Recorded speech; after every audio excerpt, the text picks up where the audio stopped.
is a presentation of Fox Sports. We are Fox Sports. We are Fox Sports. The Rays continued their winning ways last night, defeating the Tigers 6-3 and moving their record to 7-2 on the current 11-game road trip. Today, a marquee pitching matchup. Chris Archer faces off versus Tigers right-hander Anibal Sanchez.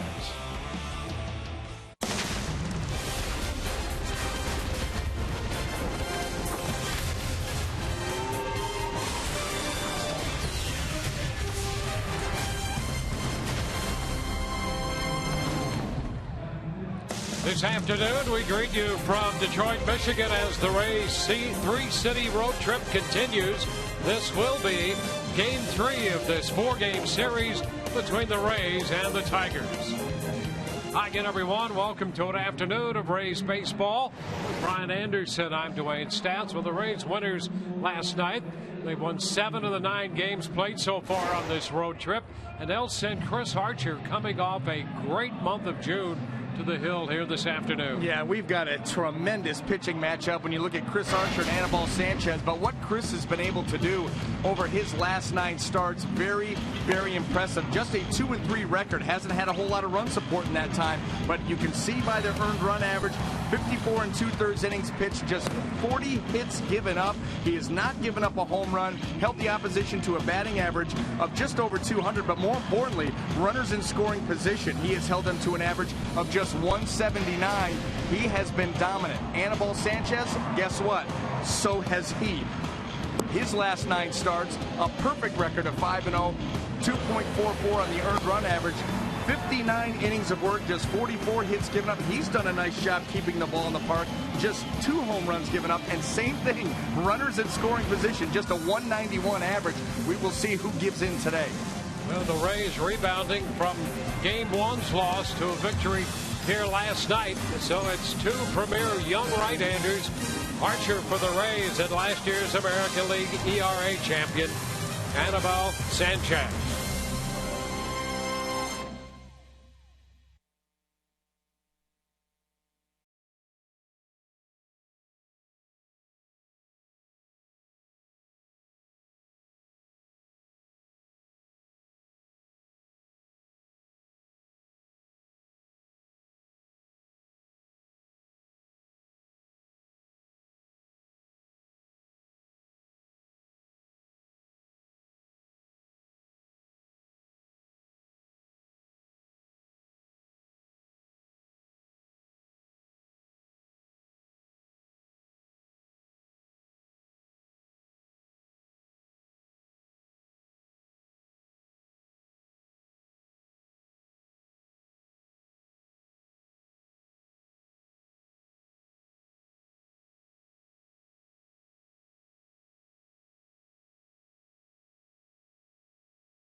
Tampa Bay Rays baseball on Sun Sports, brought to you by Toyota.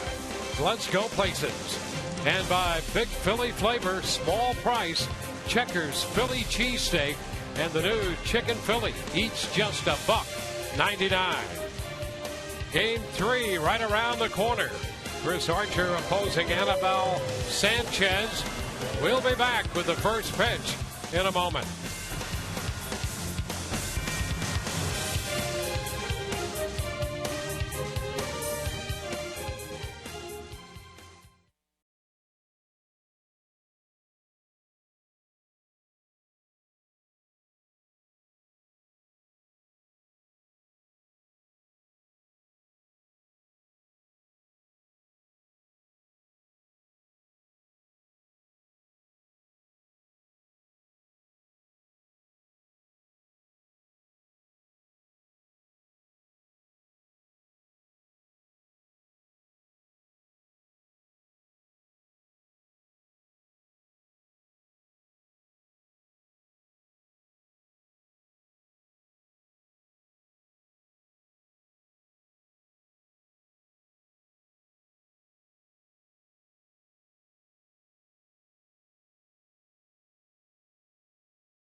Times. And we'll take a quick look at the starting lineup presented by your Southern Ford dealers. For the Rays, Desmond Jennings, followed by Zobrist and Matt Joyce, the DH. Longoria, Loney, and Geyer down the middle. Forsythe, Hannigan, and Kiermaier rounding out Joe Maddon's lineup against Anibal Sanchez.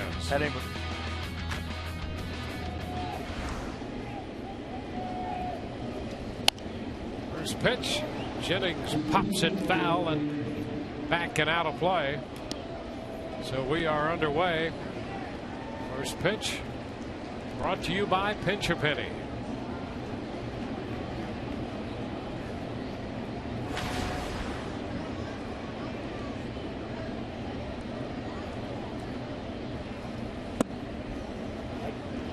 Two.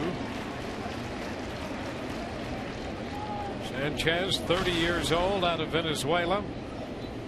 A 14-game winner last year, 14-8 in 29 starts.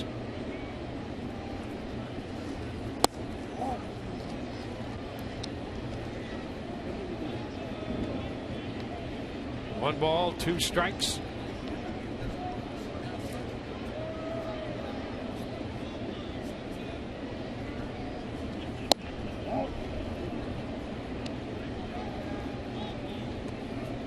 Two balls, two strikes.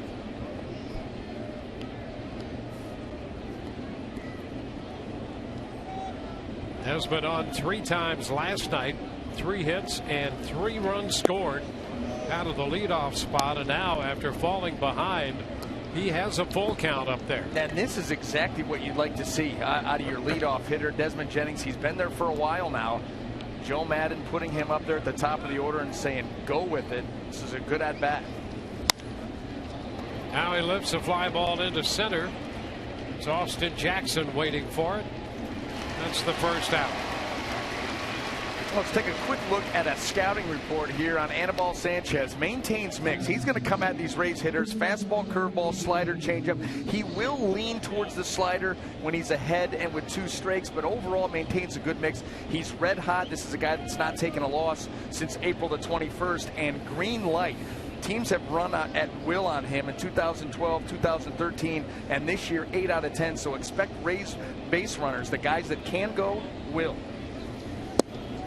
And the pitch to Ben Zobrist, just another reason it's important for the Rays to get Desmond Jennings on base again in this game out of the leadoff spot.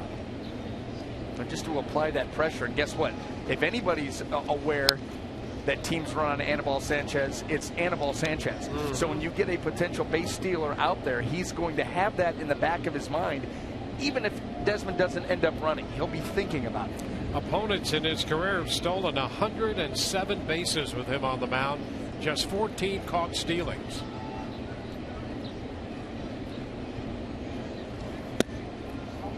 One ball, 2 strikes. Getting men on base sometimes is the challenge. He's holding the opposition to an average under 200. Yeah, very impressive. 197 overall, just 59 hits in 82 and a third innings. Lifted toward left center. Davis to his left out there making the catch. Rajah Davis holds that one in. You know what? Let's take a quick look at the Tiger defense as it lines up this afternoon. Brought to you by Gold and Diamond Source. In the outfield, left to right, Rajah Davis, Austin Jackson, and J.D. Martinez. Across the infield, third to first, Nick Castellanos, Andrew Romine, Ian Kinsler, and Miguel Cabrera. Alex Avila will be behind the plate. Well, here's Matt Joyce, who has a run of success against Sanchez. In his career, 4 of 12, and all of those hits for extra bases. It's our Buick big matchup. How about this? 2 triples to go with a double and a home run in the 4 at-bats. And a tapper handled by the shortstop Romine. Joyce retired this time. 1, 2, 3, go the Rays. No score, mid-1.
Brad Ausmus, the manager of the Tigers, who's put together this lineup presented by your Southern Ford dealers. Austin Jackson again leading off. Then Ian Kinsler and Miguel Cabrera. J.D. Martinez up in the cleanup spot, followed by Torrey Hunter. Castellanos, the third baseman. Alex Avila catching. Andrew Romine at short. Rajah Davis hits ninth, plays left.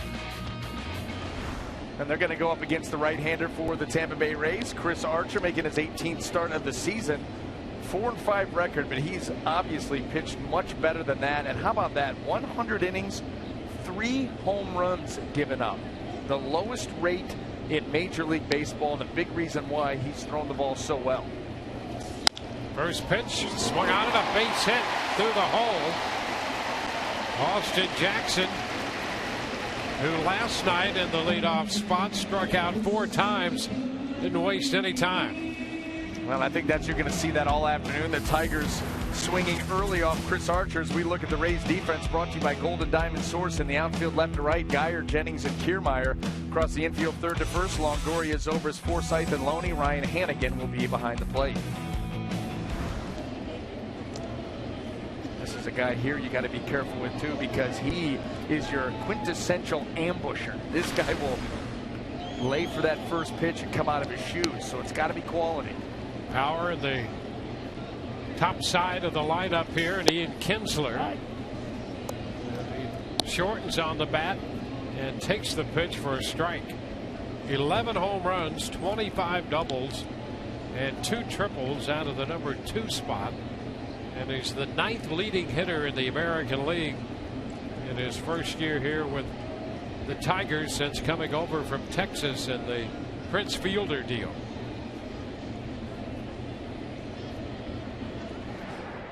When you get the feeling too that Ian Kinsler coming here to Detroit did not mind leaving Texas.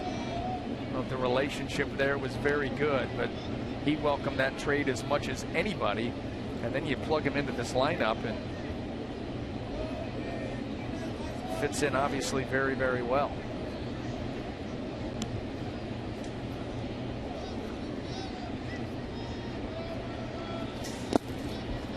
Pitch low. It's 1-1. You know, we talked about the green light off of Sanchez. Opposing base stealers 9 out of 12 against Chris Archer this year. And obviously Jackson down there, a guy you got to keep an eye on. 3rd on the team with 8 steals. Kinsler will run a little bit. The big one is Rajai Davis. He's in the lineup also. So they got their top 3 runners in there today. Yeah, they've stolen 56 bases this year to go along with their power. Chopped to short. Zobrist, Forsythe, 1. First base, 2. Rays get the 6-4-3 double play. That's number 8. Ground ball double plays induced by Chris Archer for the 8th time this year. But I'll tell you something, this little combo right here of Zobrist and Forsythe have done a really nice job. Forsythe does a great job on taking the feed and clearing himself from second base to avoid any kind of a wipeout slide and throwing that throw that ends it over to first base. Yeah, the Rays double play numbers have been down. A couple of reasons for that. One, this staff is obviously a strikeout staff. There's a first pitch strike to Cabrera. And there are some fly balls that will be hit against this staff as well. But over the last week or so, since Zobrist and Forsythe have been together, they have turned a few double plays, and that's an encouraging sign. Yeah, and the chemistry looks good. I mean, these don't look like guys that haven't worked together that much. The chemistry looks good, and that anytime you're strong up the middle defensively, that's going to help you win games. 2-1. Well, it's really nice after giving up a leadoff base hit on the first pitch to erase that base runner as part of a double play in front of this guy. You don't want Miguel Cabrera coming up with base runners on. 67 runs batted in, 4th in the league in that department. 6th in slugging percentage and 6th in batting average.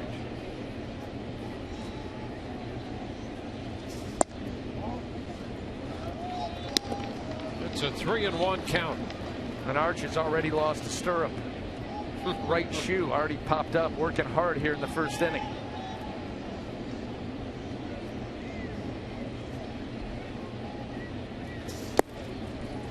And he walks Cabrera. Well, that's his push-off foot. He's pushing his stirrup right out of there. Well, it shows he's using his lower half here early, really driving towards home plate.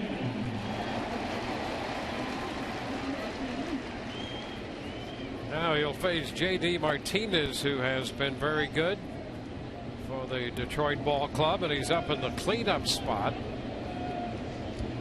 Victor Martinez left the game early last night. He had a back issue. Tapper foul off the foot of Martinez. Well, you know what? If anybody could jump into that spot right now, for the time being, it's JD Martinez. I mean, since June the 1st, he is second in the American League in slugging percentage, hitting .364. And you know, you've been really, through the first 2 games of this series, impressed with his approach at the plate. Obviously, you know, can hit the ball with some power, but we've seen him take the ball the other way with some good swings. You know, Victor Martinez has been there most of the time. This is the 4th time JD Martinez has been in the 4th spot.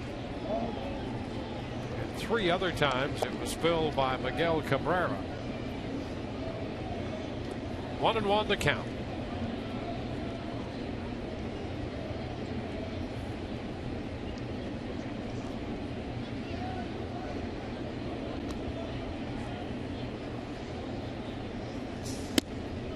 Upstairs, 2 balls and a strike.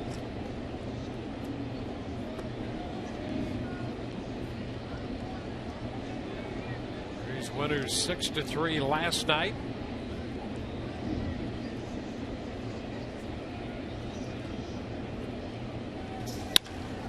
Shot to center.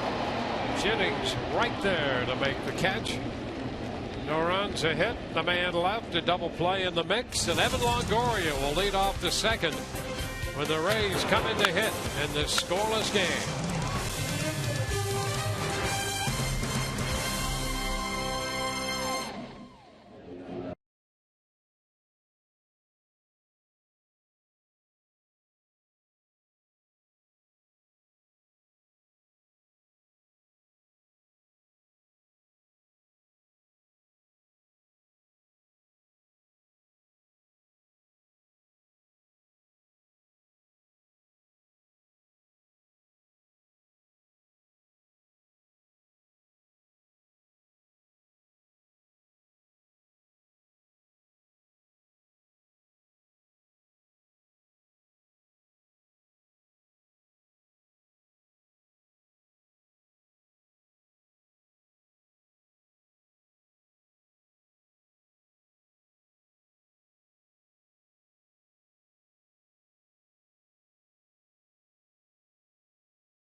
Second in the game today and all season long. Tires Plus donates $100 to the Pediatric Cancer Foundation for every Tampa Bay Rays home run televised on Sun Sports. Evan Longoria got into the act last night, hitting his 11th home run to lead off the 4th. And here he is against Anibal Sanchez opening the second inning. Fly ball, center field. Right to Jackson. 1 pitch, 1 out.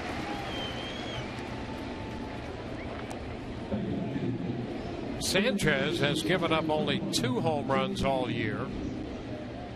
Coming into this one, 82 innings of work, 83 1/3 right now.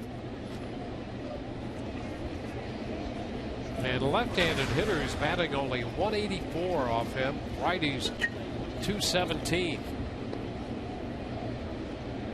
Done a great job in a number of important categories, leading off an inning, holding the opposition way down on base percentage-wise.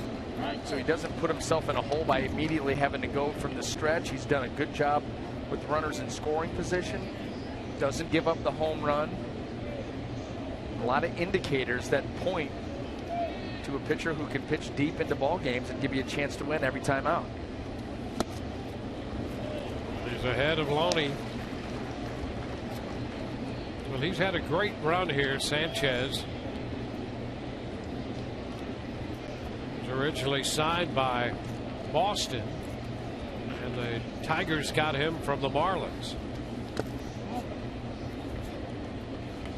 1 ball, 2 strikes.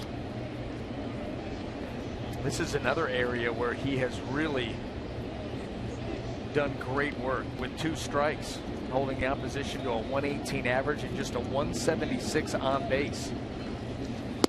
Oh, I think he thought he got one there too.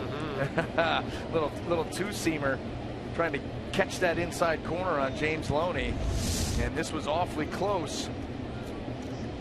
Not quite there. And a roller out to second. Kinsler's throw and plenty of time. Routine play. 2 up and 2 down.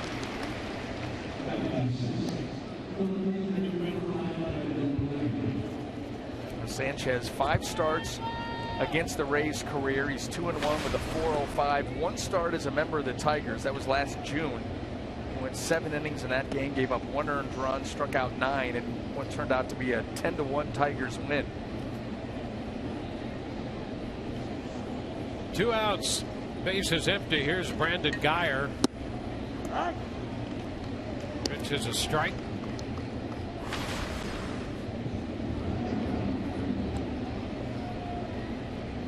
Brandon hitting .257. Been a run with a ground ball last night.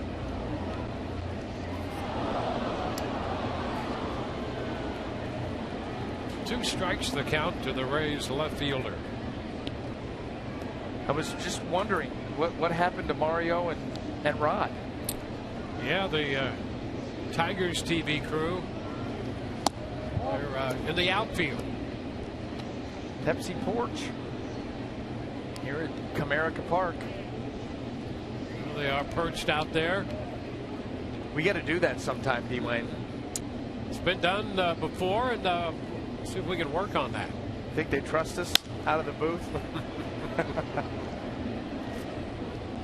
Yeah, they'll have to elongate the tethers. Extra security. Mm-hmm.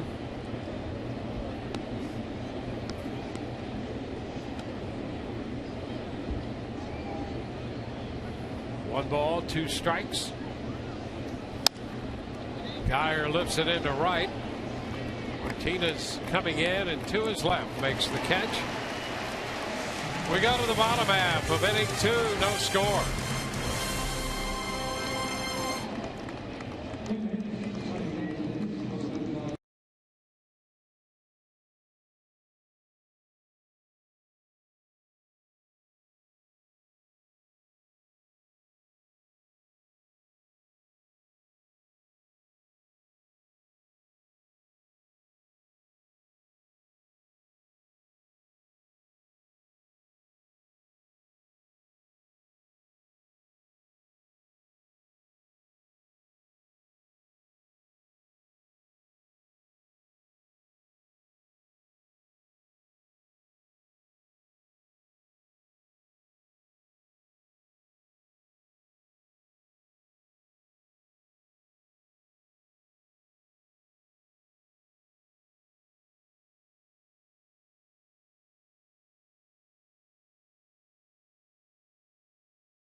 Shield yourself from the Florida rain with the Rays umbrella. You can get this exclusive item only by purchasing the Tampa Bay Times ticket tandem to the game Friday, July 11th. Get your ticket tandem now by visiting RaysBaseball.com/tandem or by calling 888-FAN-RAYS. The Rays will be home with Kansas City coming in. They'll be followed leading up to the All-Star break by the Toronto Blue Jays.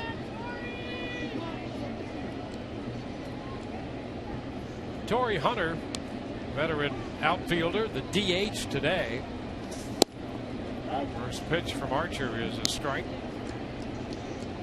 Castellanos, the third baseman, next, and then the catcher, Alex Avila, will hit third.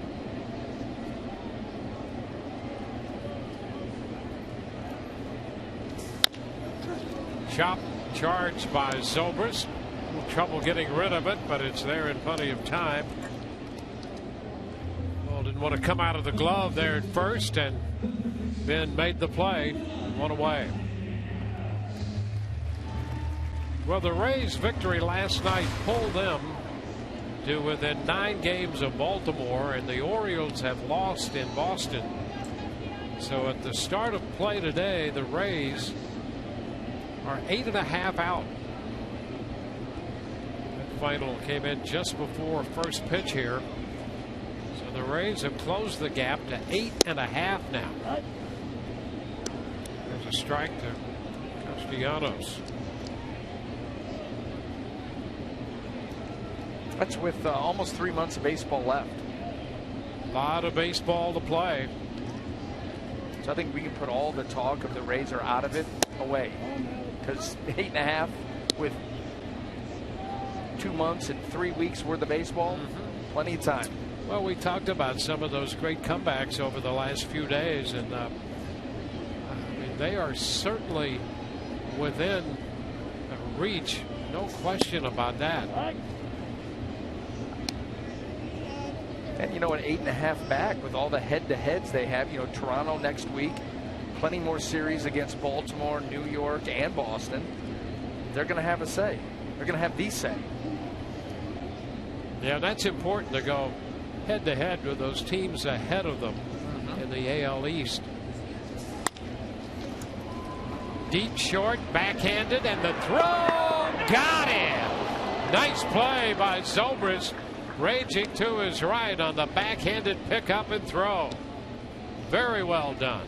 This didn't have any trouble coming out of that glove, and Ben Zobrist ranging to his right, looking awfully comfortable out there at shortstop. Nice backhand throw, and just enough to get him.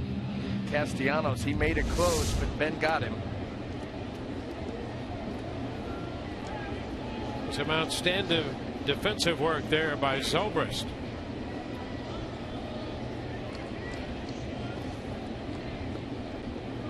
There's the catcher, Avila.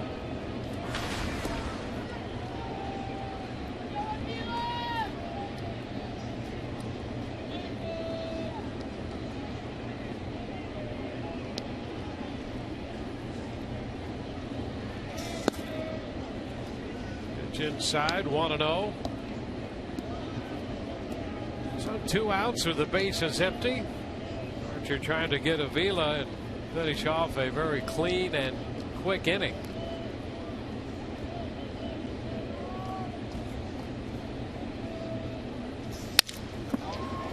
Or the bat broke in half. He had only the handle left and the ground ball to second. Handled by Forsythe. 3 ground ball outs and an outstanding play in the middle of all that by Ben Zobrist. Through 2, no score.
Top of the third, scoreless. Here's where the road trip started for the Rays, 12.5 back. It was through the 26th of June. And here's where we are up to date. The Rays now 8.5 back. So they've made up to this point 4 games on first place in the standings.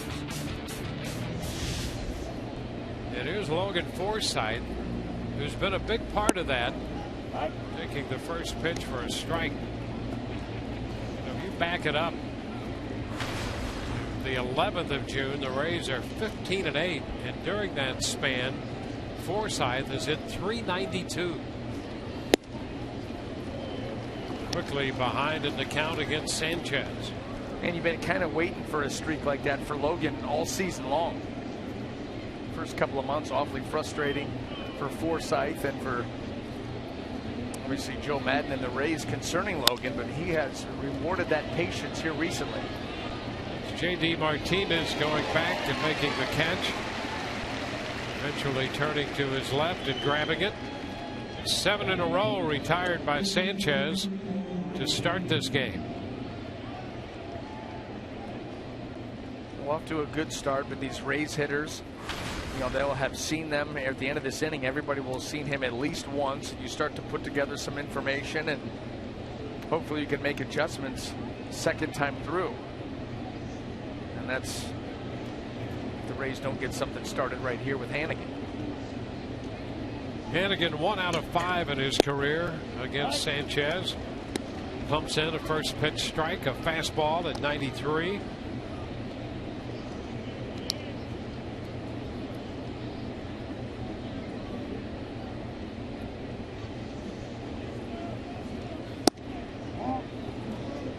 One and one. You can see one of the things that makes Sanchez so tough. He gives you that complete turn. You'll see the numbers on his back before he delivers his pitch. Similar to what you see from Eric Bedard from the left side for the Rays. You know, anything that you can add to create some deception and hide the ball just a little bit longer. The key is you've got to be heading towards home plate and not flying open too soon. When you do that, 2-2. You can see with Sanchez with his stuff, he's able to do as he swings right here. Now watch the heel of the foot, then start to lead towards home plate, and that's how he stays in line and able to drive the pitch to his spot.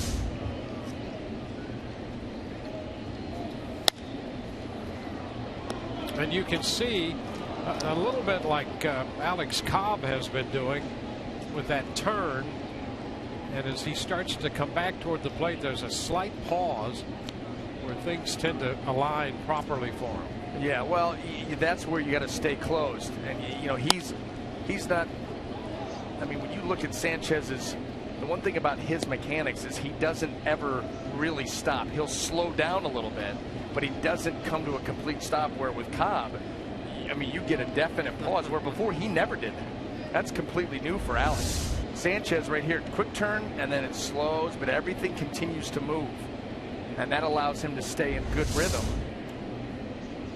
and stay, you know, linear. Keep that good momentum moving towards home plate. The count is full, almost like a dance step. I've been told. I don't know a lot about dance steps. Neither do I. Next. Another foul ball, so we'll see another 3-2 pitch. And you know we're going to sit here and break down Sanchez's mechanics and how sound they are as he walks Ryan Hannigan. Yeah, in this of course. Pitch. That's why we started this conversation.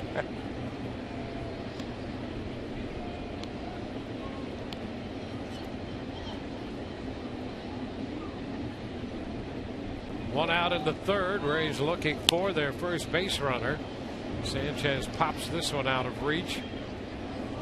One big hop and back into the stands. So he's going to run this to at least a 10 pitch at bat.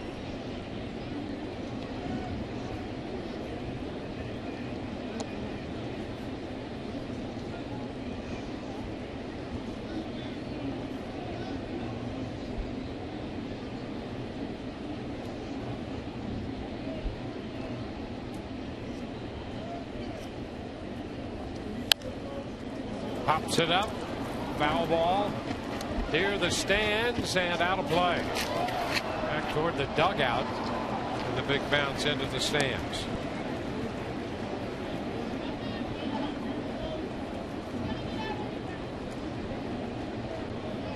Avila in his career has a no-hitter, and he has 4 one-hitters in his time in the big leagues.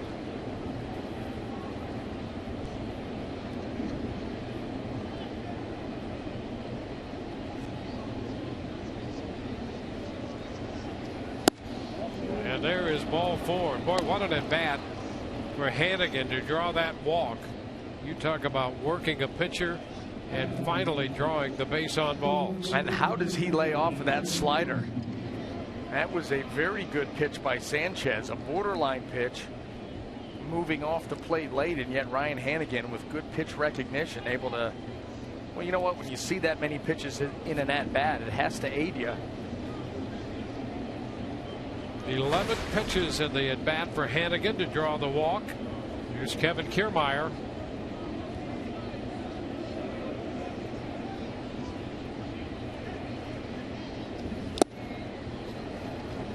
Strike 1.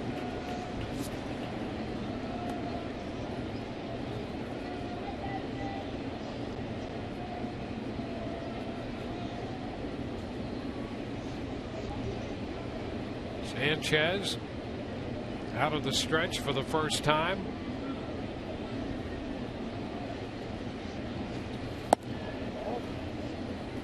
A good look by Kiermaier at the pitch away, up and away, 1-1. See the range 78 to 95 for Sanchez.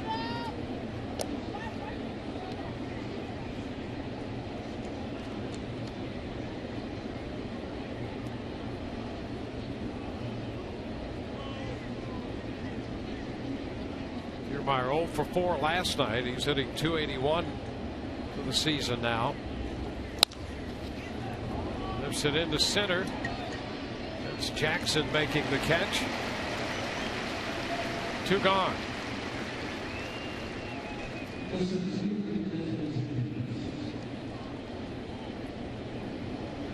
So we'll see what Desmond Jennings can do this time around.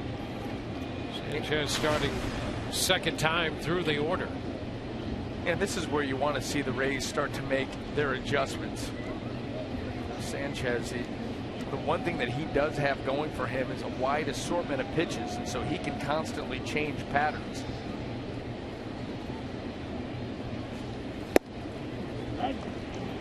So first pitch strike. Well, that's now 9 of 10 first pitch strikes from Sanchez. Coming into this game, he'd only walked 21 hitters all year in 14 starts.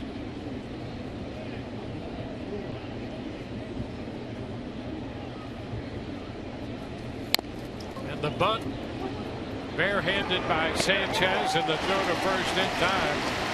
Nice job getting off the mound to feel that bunt by Anibal Sanchez. Bottom of the third coming, no score.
Baltimore. Scoreless here in Detroit between the Rays and the Tigers. One of the areas that Chris Archer feels like he's improved in is getting ahead of hitters and then putting them away.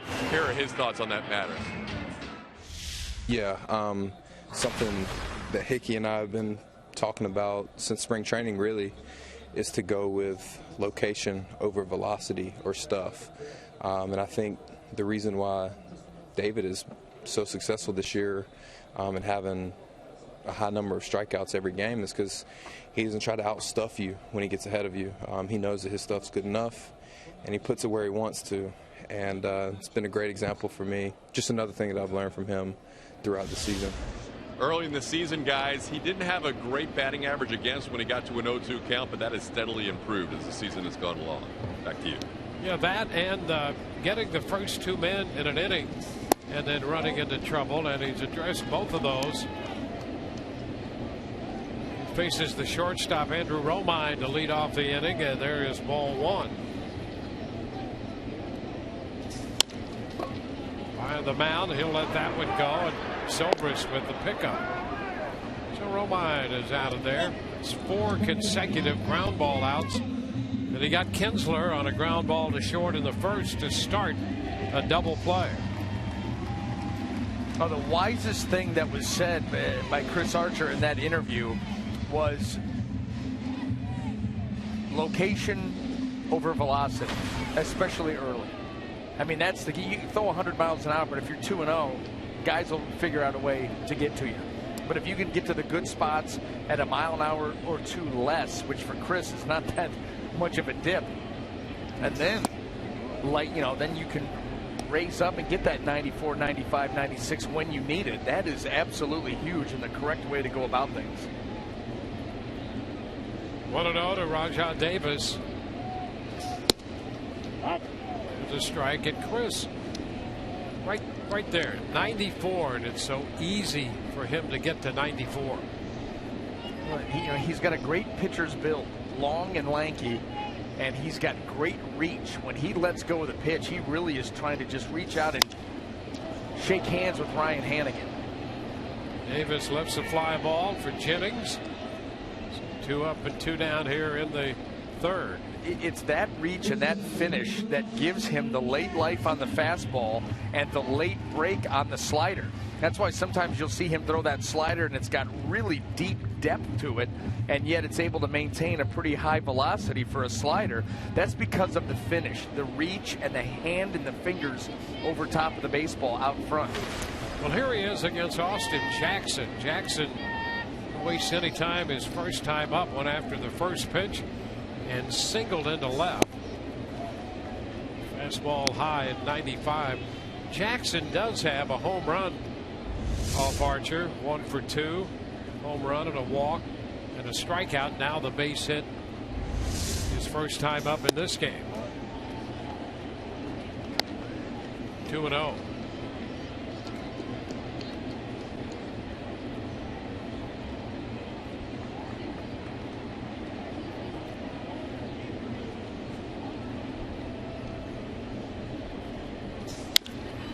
Down to third, nicely played by Longoria to take care of Jackson. 1, 2, 3, go the Tigers. We move into the fourth, no score.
Chris Archer against Anibal Sanchez.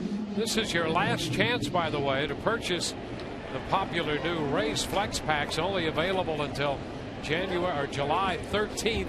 These 3, 6, or 9 game packs offer huge savings, great member-only rewards, and special promotions throughout the season. Select any games you'd like to attend. Call 888-FAN-RAYS or visit RaysBaseball.com. Buy now before they're gone. Available only until July 13th. Ben Zobrist leading off. Pitch in for a strike. Will be followed by Matt Joyce and Evan Longoria out in front of that pitch. Big reason right there for his success against lefties. that ever-fading changeup. Goes with good arm speed, with good velocity, and obviously, as you saw from that pitch, good finish. Again, lefties hitting only 184 against Anibal Sanchez.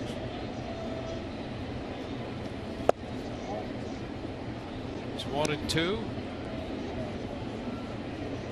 It's got to give you a certain amount of confidence too, pitching in this ballpark.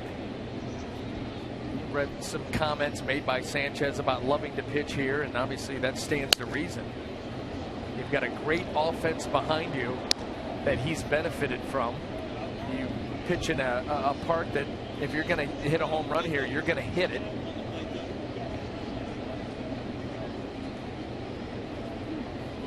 Yeah, there aren't many pop fly balls that get out of here. No. You think about, you compare this to Yankee Stadium when you're concerned about just a high fly ball down the line that might drop into the stands.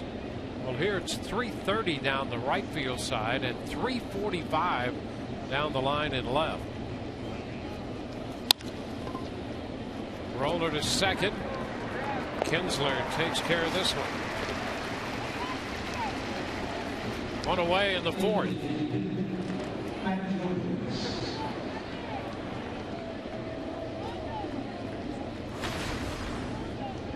Rays have gone 7-2 on this road trip.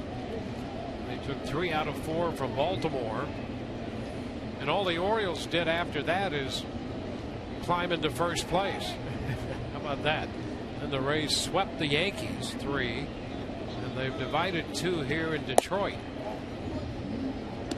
Breaking ball stays away. 1-0 the count to Matt Joyce.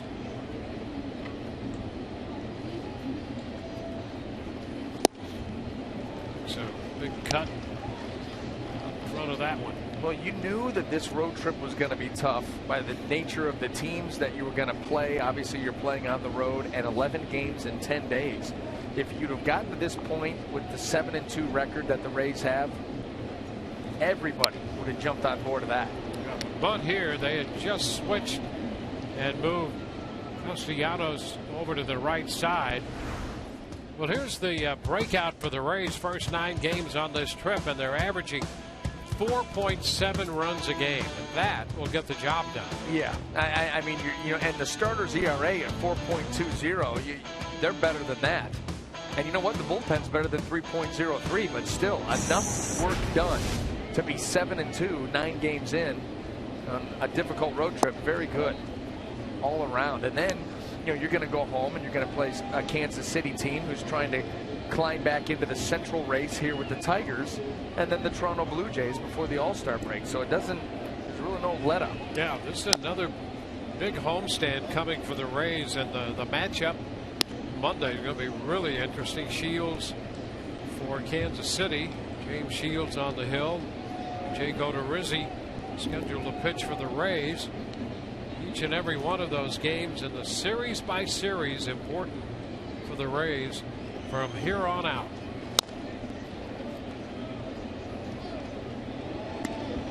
Talking last night about some of the great comebacks, and I mentioned that 1914 Boston Braves team, and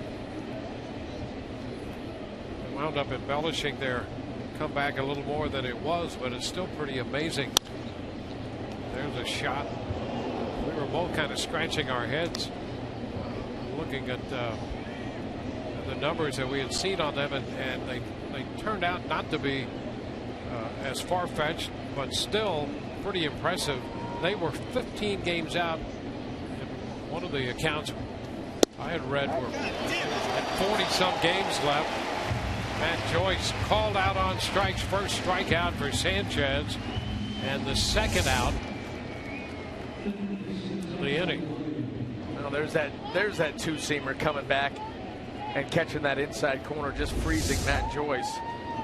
Tried that pitch earlier in the game, did not get the call. That one executed much better. So 2 gone here in the inning. That Braves team that made that comeback in July, they were 15 games out, so they still had a couple of months and then some to make that up, and they wound up winning it by 10 games, 10.5 games.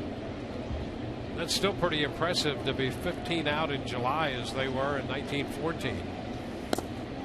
When you think about where the Rays are right now, 8.5 back, boy, a lot could happen.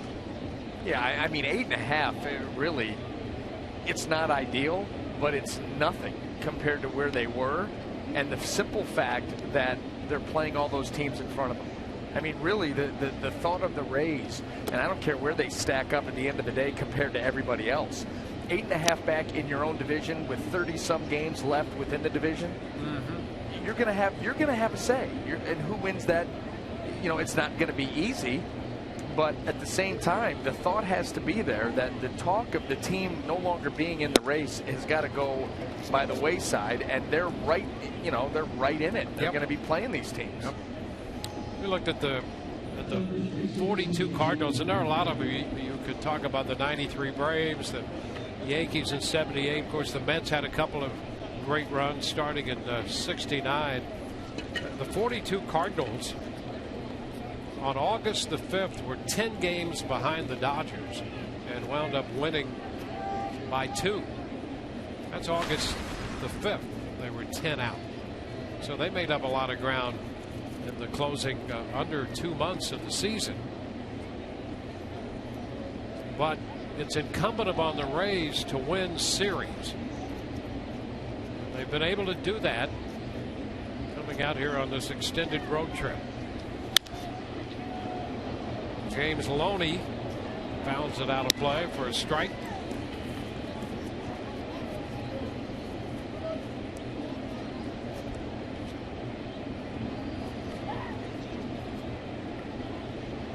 Two outs with a runner on. The Rays have had 2 base runners, a walk to Hannigan in the 3rd, a 2-out walk to Longoria in the 4th, and Evan draws a peg over there from Sanchez.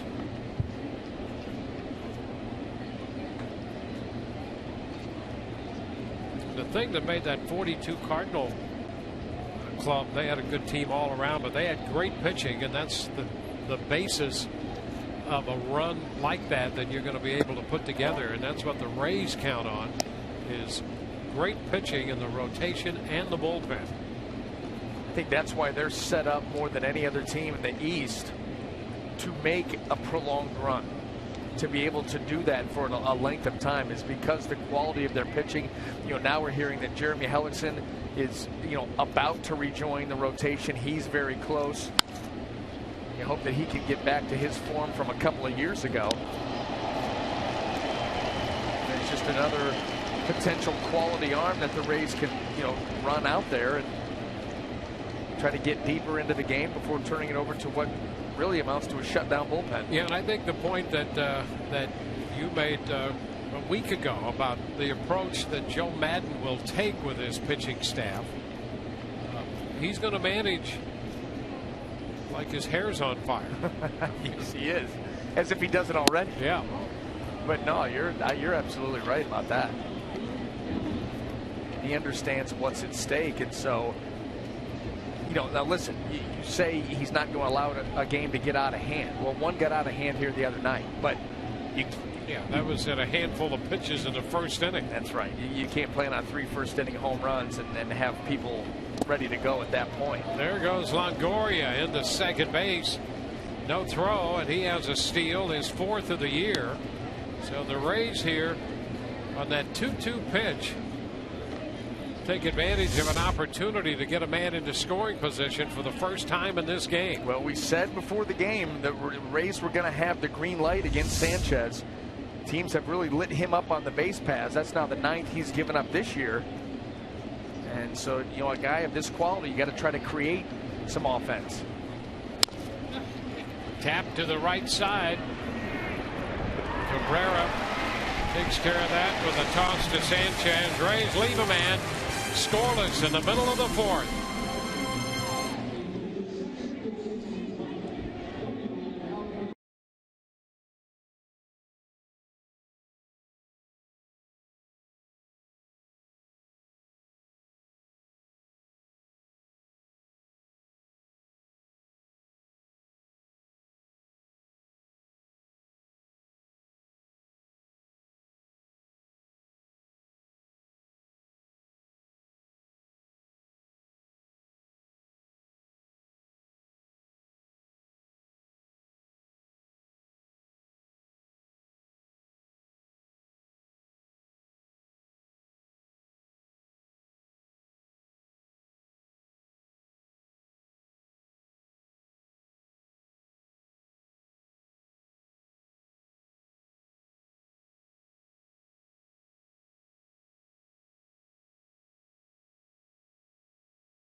As we head to the bottom half of the 4th inning, last night's game involved 3 different batters hit by a pitch, 2 from Rays pitchers, 1 from a Tigers pitcher. Here's Joe Maddon's thoughts on that situation.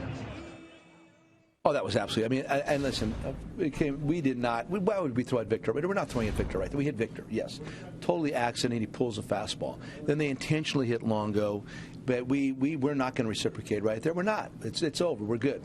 But then this whole other thing ensues. But what had happened there for me, Smiley, once he did hit Longo, he became a little bit nonplussed at that point, and all of a sudden it came back to us. That's our Geico quote of the game. Never good when you're nonplussed in the middle of an inning. Guys, I'm up here at the New Amsterdam bar, the Pepsi Porch, just feet away from Mario Pemba and Rod Allen doing the game for the Tigers. I think you guys are going to have some point in the future have to get out to the porch, do a broadcast from there, and then you'll probably see more of me during the course of the broadcast than normal, guys. Back to you. Yeah, does that mean we're going to have to pay you rent? Just a daily fee, well, that's fine. Yeah, you've got a little homestead action going out there. 1-0 pitch to Kinsler, lifted into left. That'll be caught by Geyer. You know, let's take a look at that sequence going back to last night. I think Joe's right on the money about this one. The reaction from Cobb, yeah, it says it all. That right there, no question on purpose. This was a curveball. This shouldn't even be shown. This was such a non-issue, except to Quinn Wolcott. And Joe's right there, saying that that's wrong. And he's fine getting tossed, too. No problem with any of that. Yeah, there he went. Miguel Cabrera. You know, it's always interesting when you get into those situations, BA. You were out there in the middle of the infield on the mound. A pitcher gets into a situation, you're going to be upset because you hit a guy by accident, because it's going to mess with your game plan. You're putting a guy on first in a close game. But if you go out there and you know you're going to hit a guy, and no one ever admits that. Brad Ausmus said no way, but they're not going to admit it. But you could detect a little difference in Smiley last night. Is that something that actually occurs in your experience? A broken bat hopper, Forsythe takes care of that. Cabrera's out. You know, when you hit a guy unintentionally, it's obviously unexpected, and you clip him, and you're like, doggone it, now I got to go to the. It's almost like a walk. Mm-hmm. No big deal. But you're not happy, but that's part of the game. When you're going out there to throw at somebody, I mean, it's like anything else. I mean, it's like a hunting. You know, you go out and hunt, you get ready to pull that trigger, and you know, if you're not breathing deeply, yeah, you can get a little, a little jittery out there, and all of a sudden you throw at a guy it's not often you take a baseball as hard as you can and throw it at another human being, and that's what you're doing. And so, there's that tendency to get that adrenaline rush, and if you don't come down from it right away, or you don't control your emotions, you can lose command, and before you know it, things are starting to spiral on you. There's no doubt that can happen. I thought about that because when you talk about having command, and we see this in pitchers all the time, it's such a finely tuned game, and I think sometimes we don't appreciate how finely tuned it is for a pitcher to have command and not quite be where he wants to be. I think it's a fine line, and I can see where a pitcher, at least it's believable from here, might have a little issue for a few pitches in the aftermath of that. And sometimes that's all it takes for a game to get out of hand. It's just a few pitches. Right center field, Jennings is over there for this one. J.D. Martinez is out number 3. We're through 4 and scoreless.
Moving into the 5th inning, the Rays and the Tigers in a scoreless game.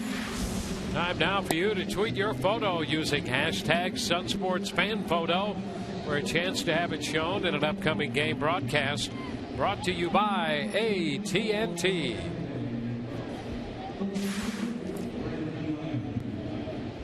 The Rays have had a couple base runners on 2 walks. Sanchez with a strikeout and 2 walks hasn't given the Rays a hit yet. Brandon Guyer will open the 5th. Logan Forsythe next, and then Ryan Hannigan.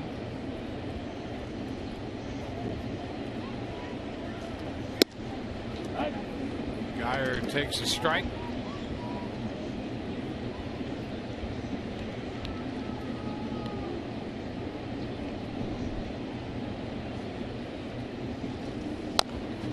Little number first base side. Sanchez, barehanded pickup and throw. Sanchez, a cool customer out there on the mound. Yeah, and you know what? Those are some of the ground balls, little numbers like that can give a right-handed pitcher trouble because his arm slot is right working its way up the first base line. But Sanchez got to the ball quickly, a little step back to give himself some clearance right here. Watch him just kind of back up there and find Cabrera on the other side. And you're right, he is very, very calm and under control out there at all times. Here's Logan Forsythe. Under this one, a high shot back into left center. Davis all the way to the track. Gone! That ball out of here. Home run for Logan Forsythe, and the Rays lead 1-0. How about that for Logan Forsythe? Well, why not? During this Rays resurgence, he's been their hottest hitter. And Anibal Sanchez, who had only given up 2 home runs on the season, is now touched up for his 3rd, courtesy of that man right there. Well, you watched Davis start to angle from left field back toward the track, and that ball just continued to carry, and Forsythe gets it out of here.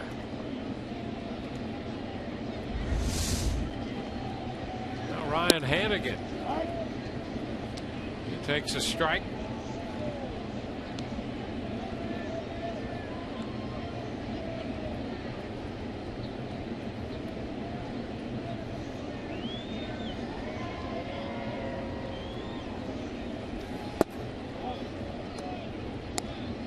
One and one the count.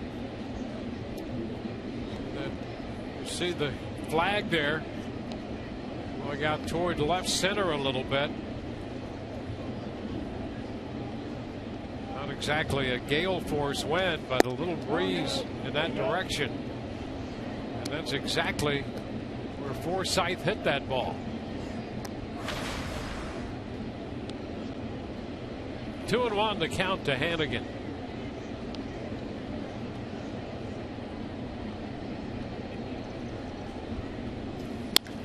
Hot shot foul just outside of third.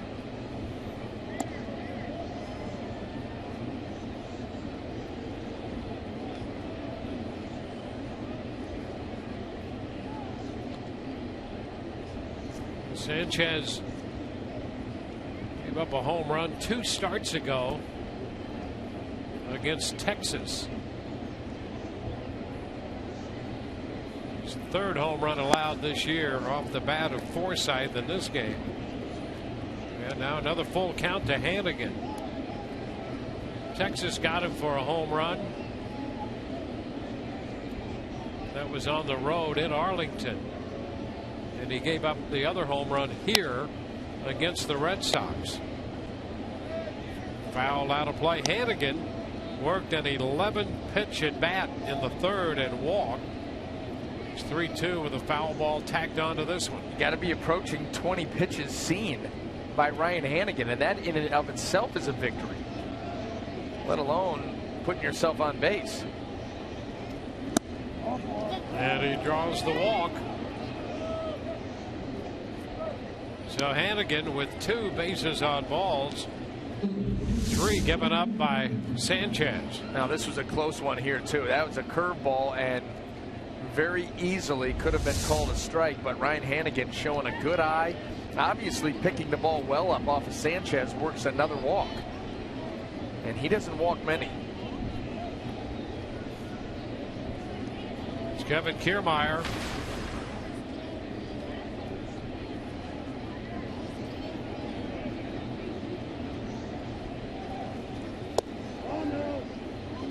Kiermaier shortened.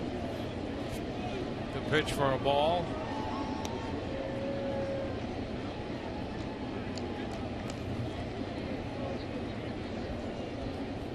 Forsythe belting his home run into the bullpen beyond the fence in left center.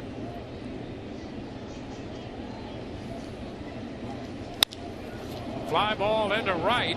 Martinez will go back to the wall, and that's going to be off the wall, bounding away from him. Jackson over to make the pickup.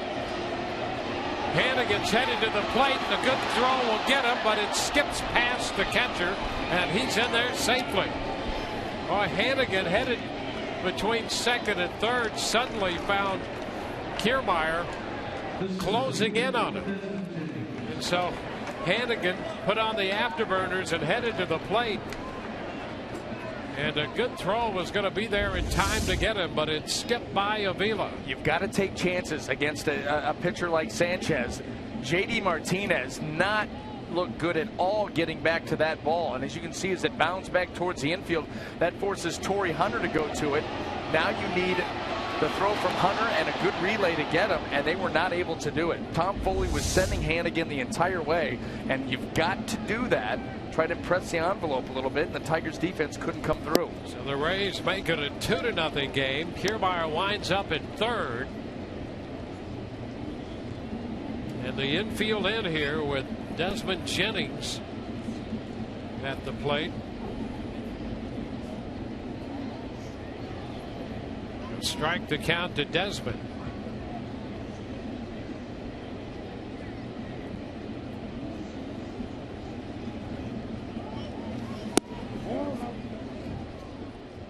One. We'll take a look at that play again.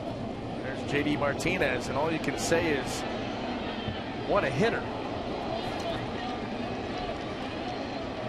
That was a very interesting route, and right there, that's where you've got to be able to make a play if you're Detroit. And the Rays, they force you to have to do that. Not able to. You get your second run. Now you've got a runner in third here, and you force the infield in. So it's a 2-1 count to Jennings. Great opportunity here for the Rays to make it an even bigger inning. They've scored 2. Kiermaier driving in Hannigan. And Kevin's down there at third.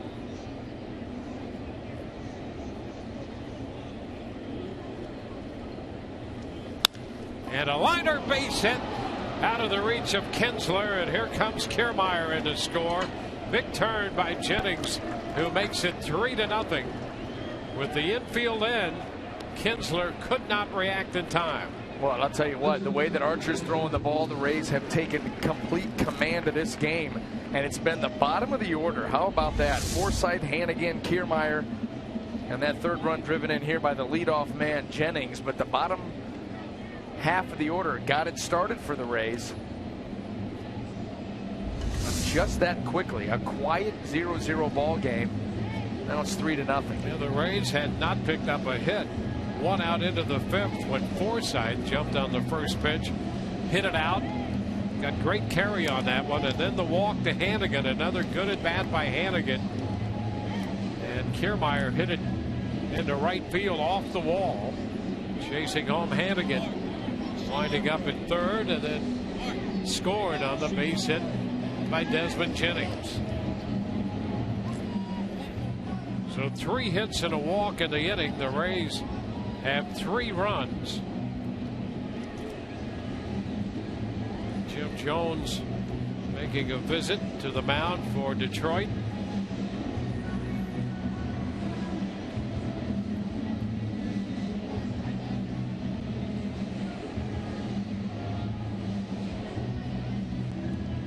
And a little equipment issue for the catcher, Alex Avila. Kids, if you're looking for something fun to do this summer, come play where the Rays play at the Rays Summer Baseball Camp.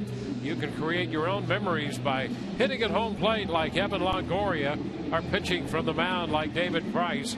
To register, go to raysbaseball.com/camps.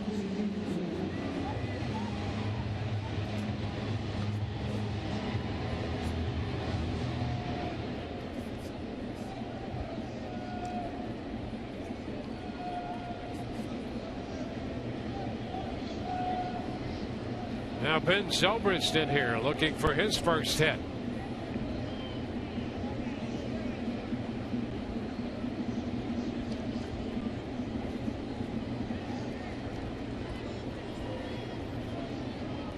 Four consecutive men have reached base. 3 have scored.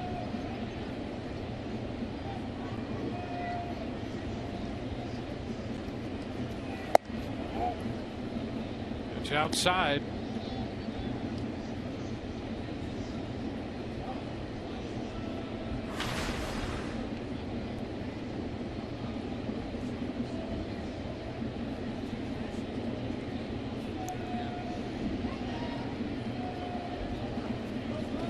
Runner takes off. The pitch foul back, out of play. It's 1-1.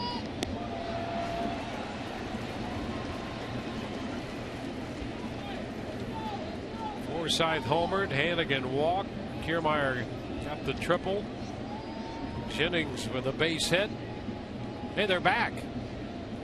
They've made this road trip. Read the back of their shirts, D. Wayne. That's what it says, That's right? What it road said. trip. That's right.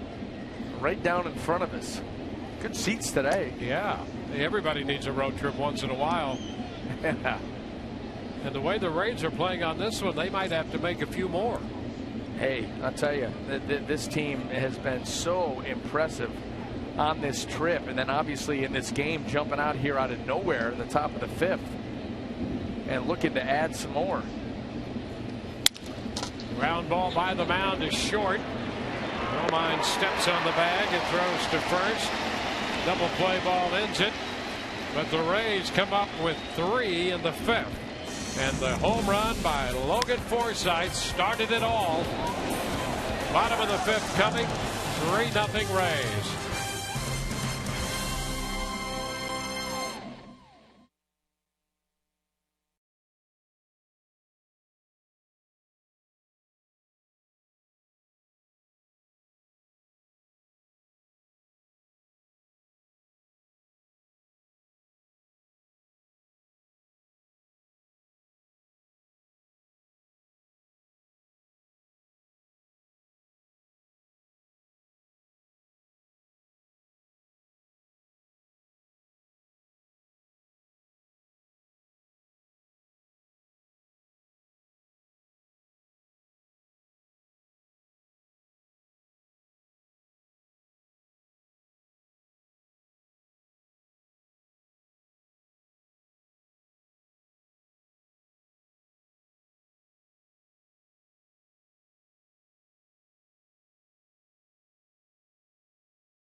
Tampa Bay Rays baseball on Sun Sports, brought to you by Nissan. Get to your local Nissan store for the ride of your life and save big today.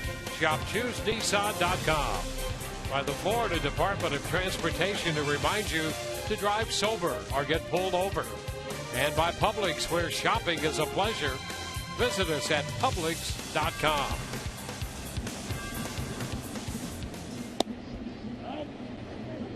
Torrey Hunter leads off. First pitch is in there for a strike. Chris Archer made 13 pitches in the first. He has an 8-pitch second inning, an 8-pitch third inning, and an 8-pitch fourth inning. And there's a chopper that's going to find its way into left. Hunter is aboard. Hit the ball hard, but got it through.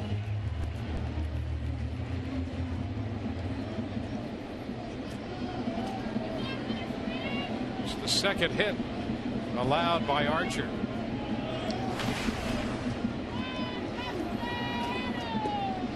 Gave up a leadoff single, and Austin Jackson hit the first pitch in the bottom of the first and the left for a base hit. And Archer got Kinsler to ground into a 6-4-3 double play. And Castellanos up here, the third baseman. Sends one into center. Jennings is there and makes the catch. Back to first goes Hunter. One away. Well, I think it's a huge understatement for the fact that this is a huge inning for Chris Archer. You know, this scoreless duel, and your team just jumps out of nowhere, hands you a 3-run lead. So very important, especially because you're now facing the bottom half of the Tiger lineup, to keep them right there at 0. Keep them right there at 0. And it's a good mental spot to be in for the Rays, for Chris. Hold that 3-0 lead and go back to work offensively. Just as quickly as the Rays offense came up, so can this Tiger offense, and you don't want to give them any kind of inkling that they're going to be able to put anything together against you. Alex Avila. Pitch to him is low.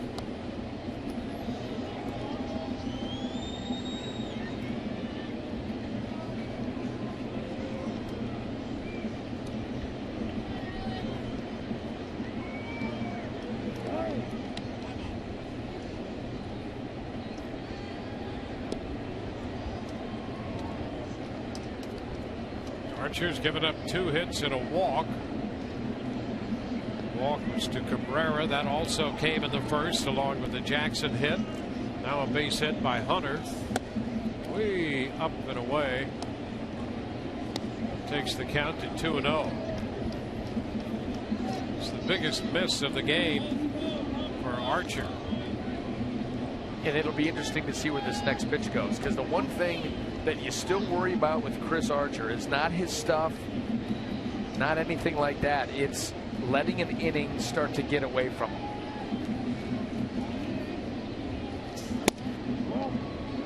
And he's behind Avila 3-0. And this is why you've seen Jim Hickey take so many quick trips to the mound, you know, with Chris Archer, maybe earlier than he would with some other pitchers, just trying to get out ahead of that potential.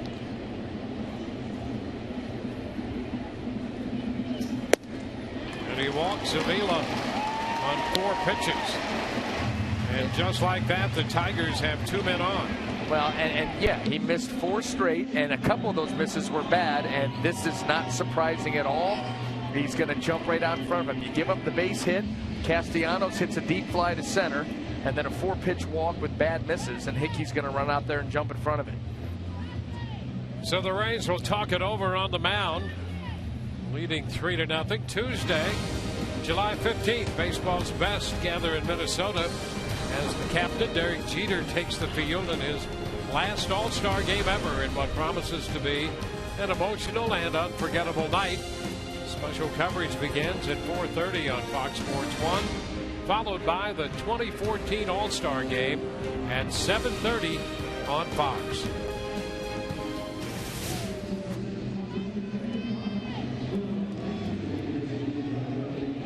Andrew Romine, shortstop, will be up here hitting left-handed.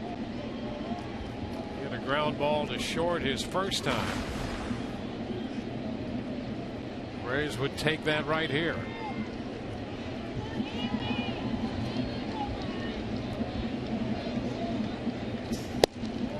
Here's a first pitch strike. Fastball around the knees. Yeah, and a good response there from Chris. Good fastball, better location. As we've seen earlier in this game, he's a guy that can roll up that ground ball double play. This would be a great spot for one. Pitch low. Zobrist after the pitch, breaking in behind the runner, Hunter.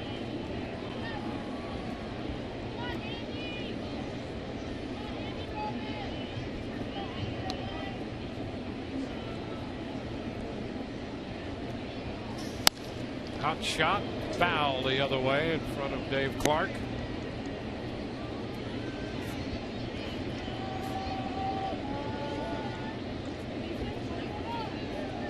See there too with that swing of Romine, a little bit tardy on that fastball, and was down and away. This is the kind of guy that you could really crowd right now if you want to.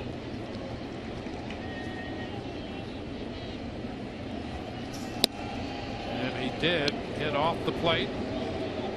You know, that's a good read by both Hannigan and Archer. You go with that fastball down and away, and you see a guy that late on it, and that's a fastball that you can handle easily, more easily than a ball that's in. A ball that's in, to be able to get the barrel to it, you've got to be a lot quicker. So you see that kind of swing on a ball away.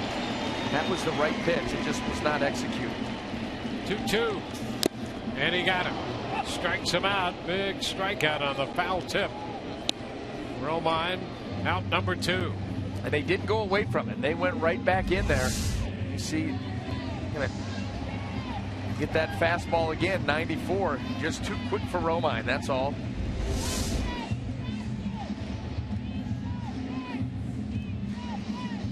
Two men on with 2 men out. It's Rajah Davis, the left fielder.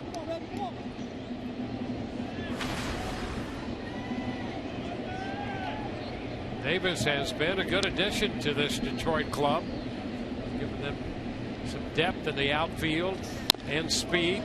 Chops it down to first. Loney makes the play unassisted, and the Tigers lead 2 on to the 6th. 3-0 Tampa Bay.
Our game moves into the 6th inning.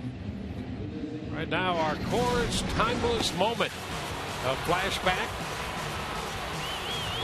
Matt Garza.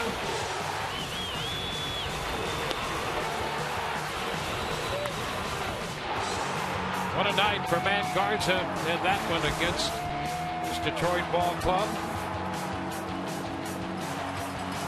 July 26th in 2010, throwing the no-hitter. The only no-hitter in Rays history. Garza wearing number 22.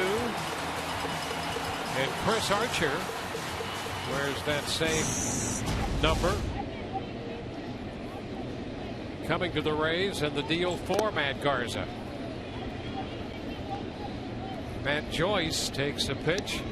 Too low, ball one. The 6th inning is underway.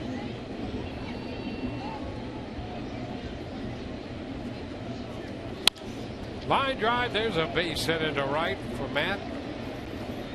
So the Rays put the leadoff hitter on for the first time in an inning here in this game. And for Matt, his 5th hit now in 15 at-bats against Sanchez. First single. Yeah, we had to get one of those in. Right. He had a couple triples and a double and a home run. Now a single. Keep the pressure on. Lead off base hit. This is something that the Rays offense did a nice job in yesterday's game. There's a line drive, and it's going to be out of the reach of Romine off the bat of Longoria. 3 pitches in. The Rays have 2 hits, 2 base runners. Well, I think Romine may still be thinking about that at bat from last half inning, because that looked like a ball that he was going to catch. We've seen maybe a little bit spoiled here. Suarez the last couple of ball games makes some really good plays out in short, and this line drive low enough that you thought Romine had a chance at it, but not to be. And the Rays on the hunt, on the prowl again.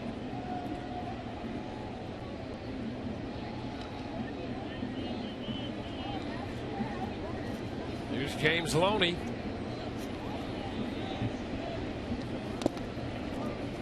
Pitch in the dirt, covered up by Avila.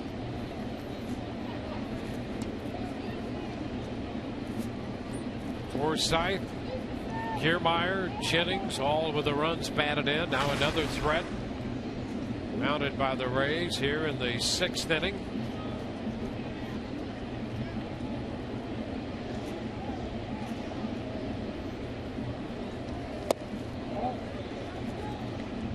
Two balls, no strikes.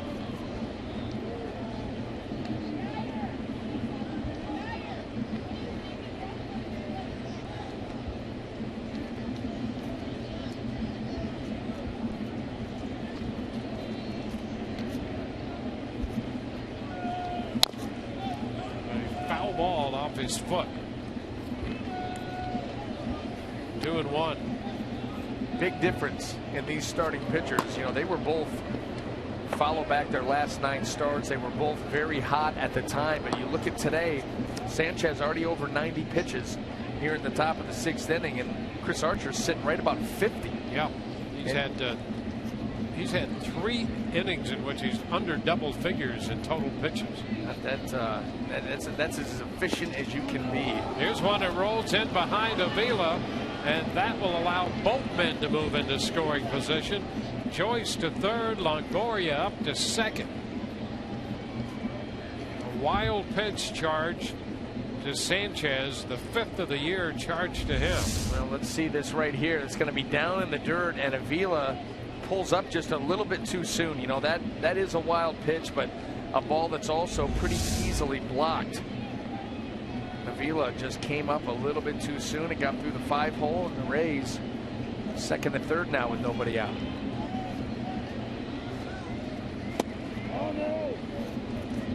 And for Loney, it's ball 4. Takes the pitch outside, and the bases are loaded. The 4th walk issued by Sanchez. And in only one other start this year has he walked as many as 4. That was his 3rd start of the year here in Detroit against Cleveland. So the bases are loaded for Brandon Guyer, and Brad Ausmus up and out of the dugout. Rays got to Sanchez for 3 in the 5th, and they've loaded the bases with no outs in the 6th inning.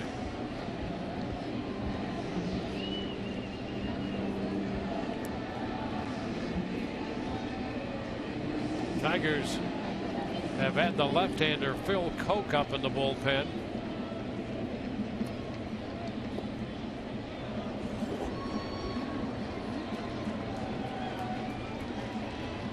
Well, there was only one. Break that one up. Yeah, there was only one man speaking out there too, and that was Brad Ausmus. I think trying to implore his starting pitcher and his infield, give them some instruction on what they're going to do here defensively. Obviously, the infield end looking to cut that run off at the plate. Cannot afford the Rays anymore, but that's going to be difficult. Bases juiced, nobody out.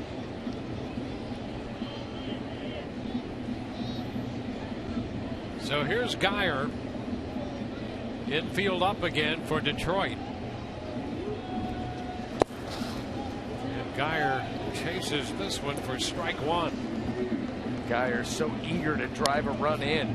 He took a ball that was clearly a ball out of the hand. And you see right there the little half-hearted swing as he committed early. A little regroup here. And you're thinking barrel of the bat to the baseball. You do that, good chance you're going to find a hole and pop it through somewhere.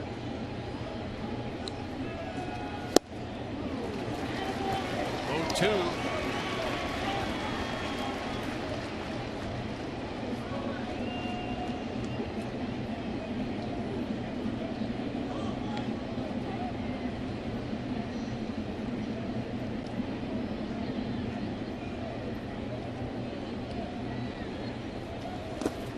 This one low, smothered by Avila. Ball 2 strikes. See Sanchez going for the strikeout. Got to. Absolutely have to. You put yourself in this position, and so whatever you think can wipe out Brandon Guyer, that's what you're going to go with. You got a guy that's eager to swing the bat, especially now.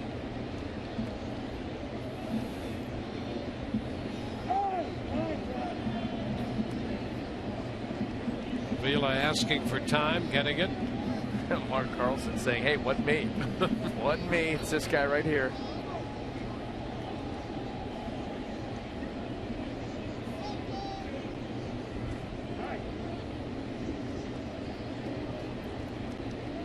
Guyer stepping back now. Guyer chased a pitch in the dirt to start this at bat.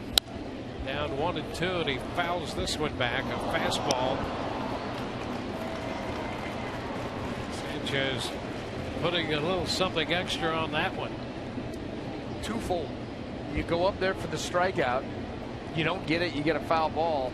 You come right back down. You've changed Brandon's eye level, and you come right back down with either the slider or the changeup right here.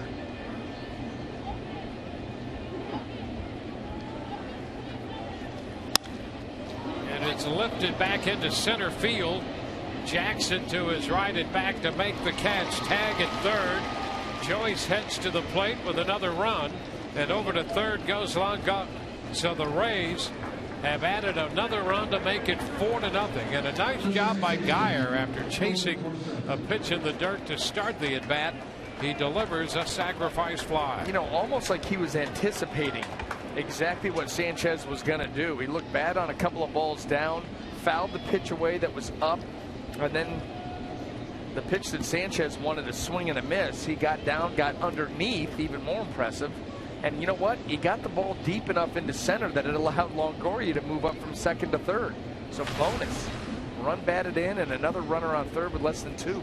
And here's Logan Forsythe. Longoria at third, Loney at first. A run home, 1 out. Logan takes the pitch inside.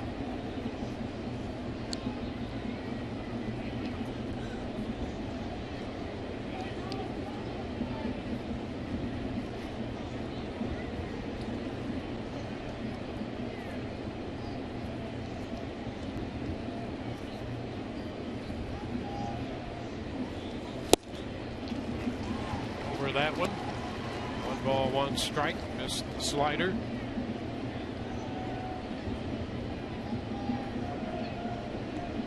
Forsythe hitting .250. It's quite a recovery for Logan Forsythe. He has been red hot during this hot streak the Rays have had. Rays 15-8 since the 11th of June, and there's a little tap. Everybody's going to be safe, and the run scores. Longoria crosses the plate.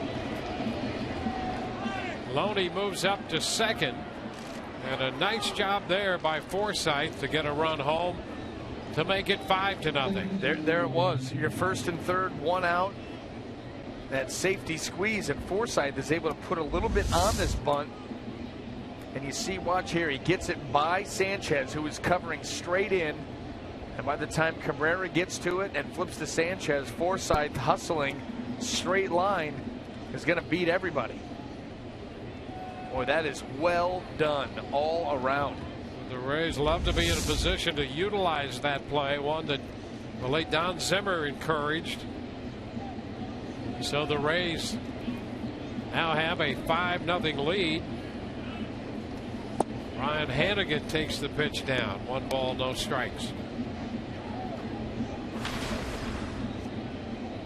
Forsythe beat the play at first, so still only 1 out.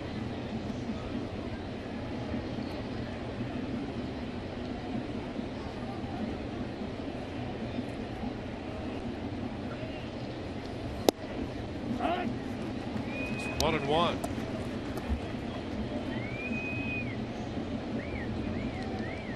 Hannigan has now seen 20 pitches without an official at bat. 2 walks. That started with an 11-pitch at bat in the 3rd. He walked on 7 pitches in the 5th. 1-1 the count here in the 6th.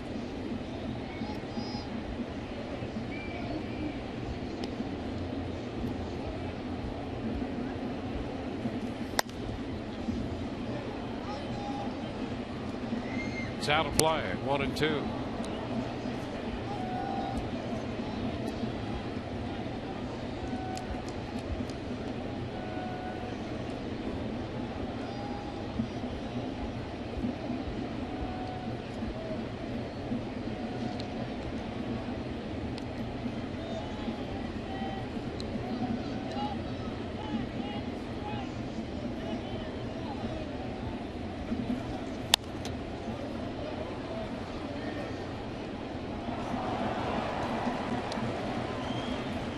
These are some of the more impressive at-bats we've seen from Hannigan in a long time.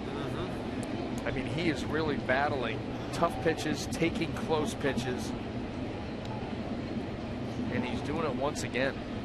Down in the count.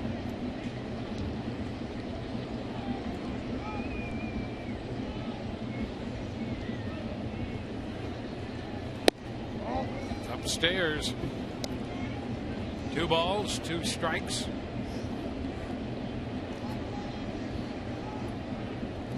See the pitch count for Sanchez up to 106.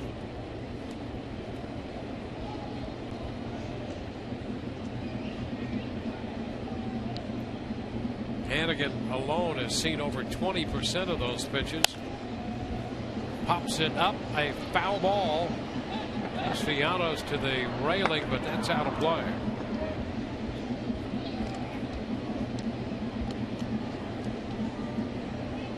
So with the count 2-2, Hannigan will see his 7th pitch of this at bat. Yeah, and Sanchez at this point is running out of pitches. His day very quickly is coming to an end as the Rays the last couple of innings have worked him over. He was kind of cruising through 4 innings. Not kind of, he was cruising. Yep. And I'll tell you what, they have gone to town on him. Run the pitch count up, scored a bunch of runs, still threatening. Left-hander Kiermaier is on deck. Hannigan hits a high fly ball back into the corner and right, caught by Martinez. Tag at second will send Loney to third as J.D. Martinez got back into the corner after that one. So now 2 outs, and with the left-handed bat of Kiermaier due, that's going to be it for Sanchez. Sanchez up around 108 pitches, and he will depart after working 5 2/3. Back in a moment.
Score a slam dunk when you take your family to the Rays game Sunday, July 13th. Kids 14 and under receive a El Escobar basketball set presented by Sun Sports, Wild Supplies Last, and members of the Disney Junior Show. The Octonauts will meet fans throughout the game.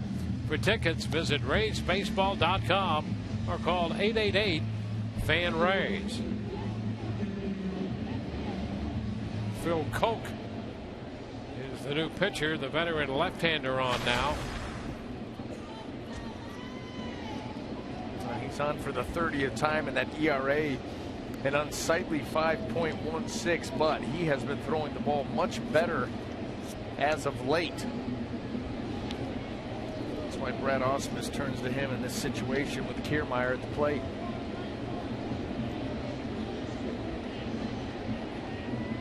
Kiermaier, the triple, an RBI, and a run scored in 2 at-bats. Pitch in there, a fastball.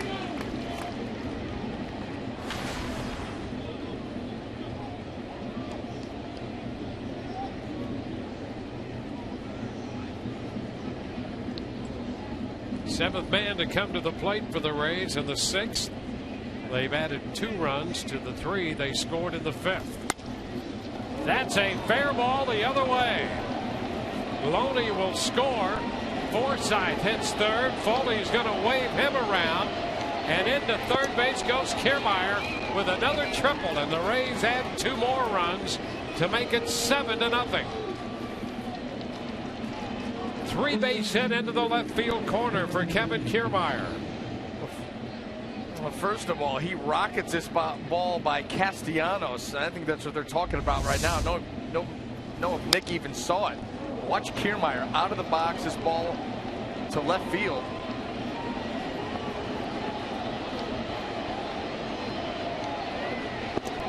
It still gets in there. I mean, that's tough to do to left field. Well, it helps that that corner is 345 feet away from the plate. But still, it's not easy. No. I mean, if you're not going out of the box, well, we just saw it. If you're not running that hard the entire way, you just don't do it. But that's the way that Kiermaier plays this game. That's the way that he gets out of the box, the way that he treats each and every at-bat. So really no surprise for him. And the Rays have taken full control of this game. Strike at the knees. So 7 runs charged to Sanchez. And by far the most he's given up in a single outing this year. He gave up 4 2 starts ago in Texas. Now 7 to the Rays here at home. Ground ball toward the middle. Romine with the throw to first to get Jennings. Another big inning for the Rays. They tack on 4. 7-0.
Rays have built a 7-0 lead.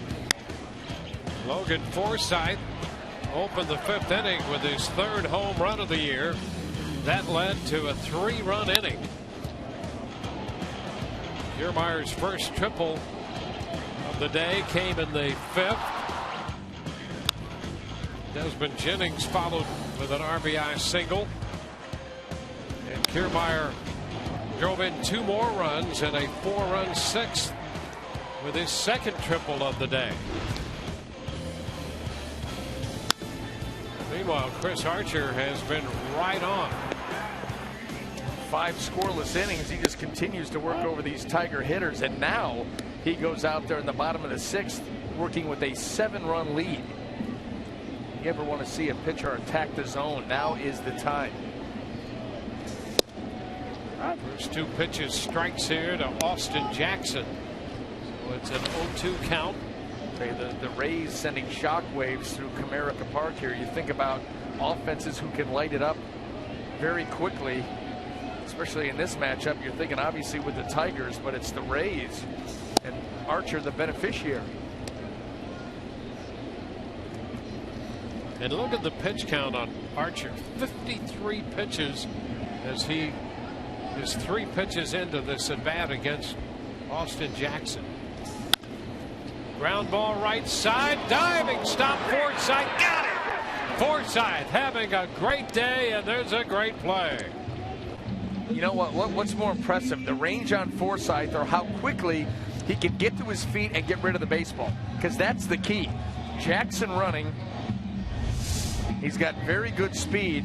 Well, watch how quickly. I mean, that can't be done much better.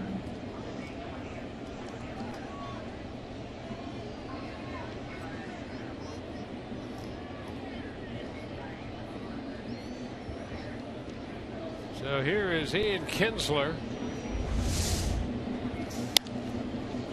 Kinsler fouls this one out of play for a strike. Kinsler, nothing of 2. Archer gave up a leadoff single to Jackson in the 1st and a leadoff base hit to Hunter in the 5th.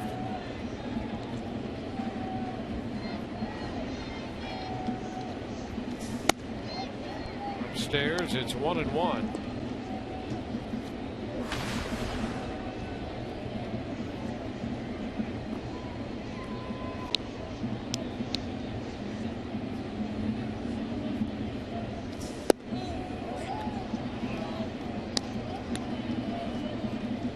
Two balls and a strike.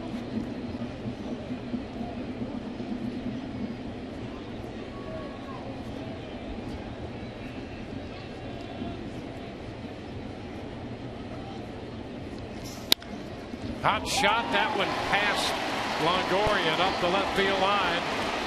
Dyer into the corner for it. Throw back down the line on a double by Ian Kinsler.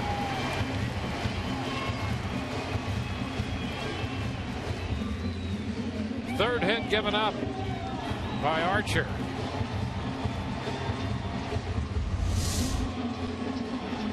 Kinsler always dangerous, and he got a pitch that he could turn on there. That ball was meant to be away. You see Kinsler very little stride at all. Hammers that ball right up the third base line.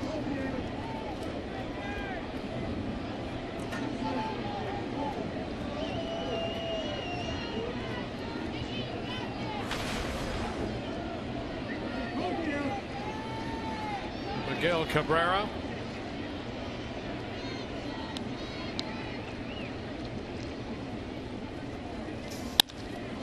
On the mound is second. Forsythe is right there and makes the play. To third base, Kinsler. He's there now with two gone.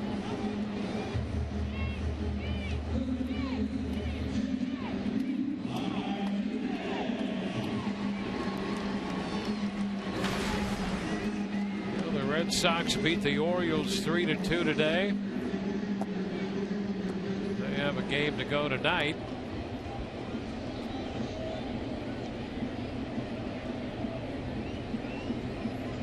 J.D. Martinez.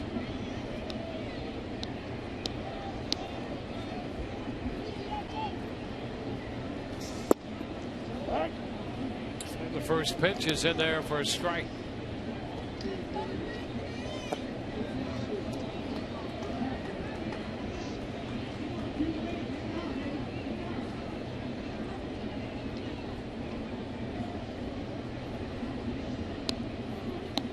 Martinez nothing out of two against Archer in this game. And he misses that pitch by plenty. Well, that was a slider from Chris Archer that was not recognized at all by J.D. Martinez.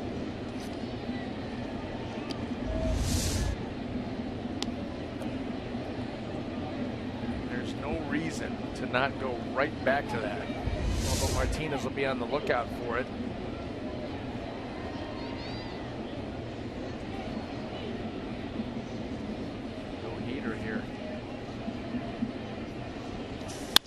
Ground ball back to the mound. Archer gloves it. Comes up with that one sharply hit, but he made the play. Martinez out of there, pitcher first. We go to the 7-0 Tampa Bay.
At the end of 6, headed into the Rays half of the 7th.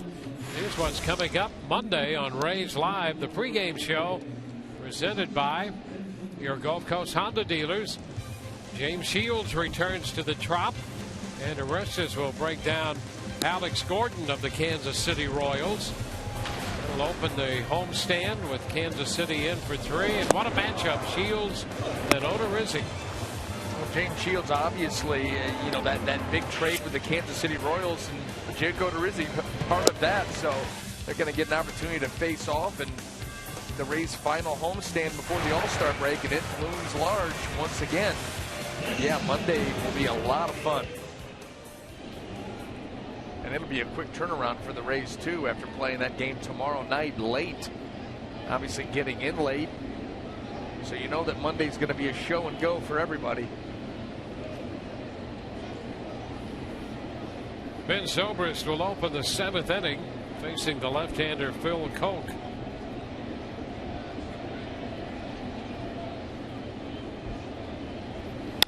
Ground ball off Koch's pitching hand, and a barehanded attempt by Kinsler out at second, and he can't make the play.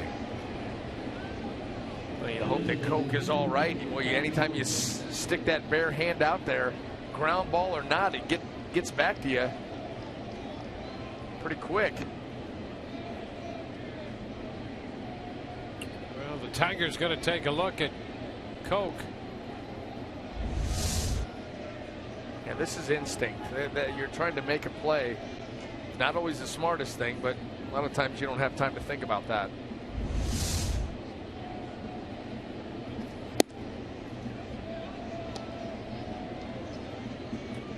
Koch made a swipe at it with his hand. So did Kinsler out at second. Zobrist is aboard with a base hit.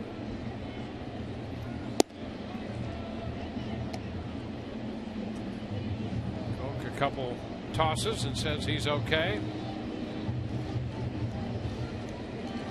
The Rays pick up another hit.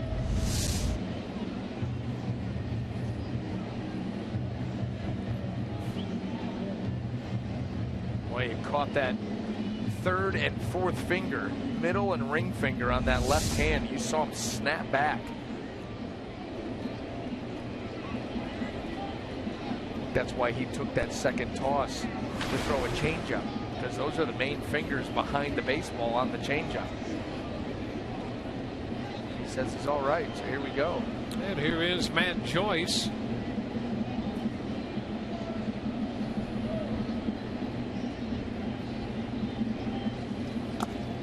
In the dirt. It's blocked by Avila. Ball, no strikes.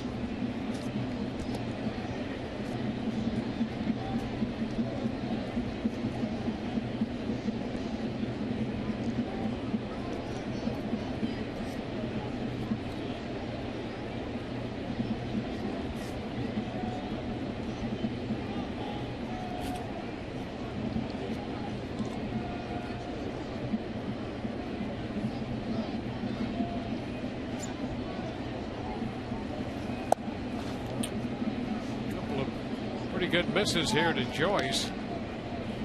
It's 2-0. Yeah, you got to keep a close eye on that pitching hand from Phil Koch. The ground ball from Zobrist off that hand, and you're right, 2 straight balls not anywhere near the strike zone, and that's what you're fearing.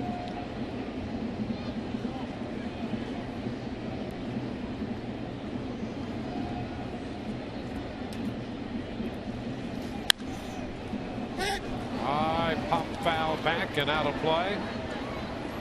2-1. So Matt Joyce up here against the lefty.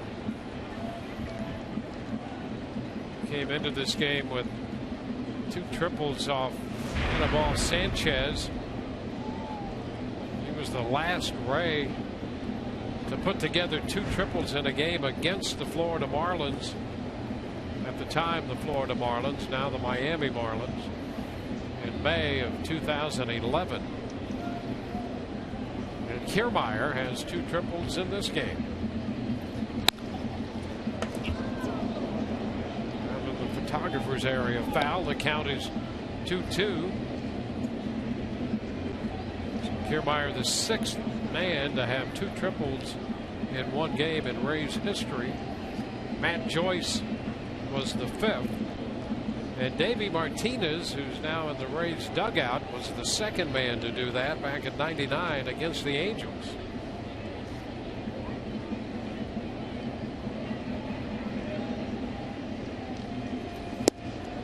Strike call. Joyce caught looking for out number 1. Well, Coe came back and found that command. Falling behind Matt Joyce with a couple of bad fastballs, and he closes him out with a good one there. 94 in the outside corner. This is a guy that we've talked about overall, that ERA over 5, but you look at the work that he's done since the middle of June, the last 7 games out there. 6 in the 3rd, scoreless innings, 6 strikeouts, now 6 2/3.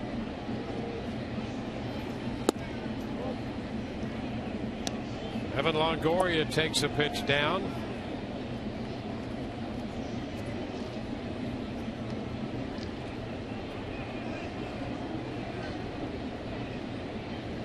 Rays have 7 runs, 8 hits. Zobrist at first with 1 out in the 7th. Down to third base, not hit overly hard. Out at 2nd, that's the only one they get. Castellanos to Kinsler. Longoria is aboard at first with 2 away.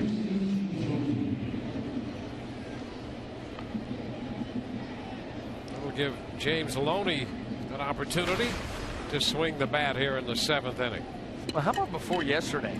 Before yesterday, the Rays, the last 19 times they played the Tigers, they had not scored more than 4 runs. And yesterday they do it. They come out and score big today, have a 7-run lead. Well, it was time. 6 yesterday, 7 so far today. In fact, they were averaging a little over 2 runs a game in those 19 games. Detroit pitching had really hamstrung the Rays, but not the last couple of days. Well, the Rays had to ask, how long must this go on? Put it into it here the last 2 games.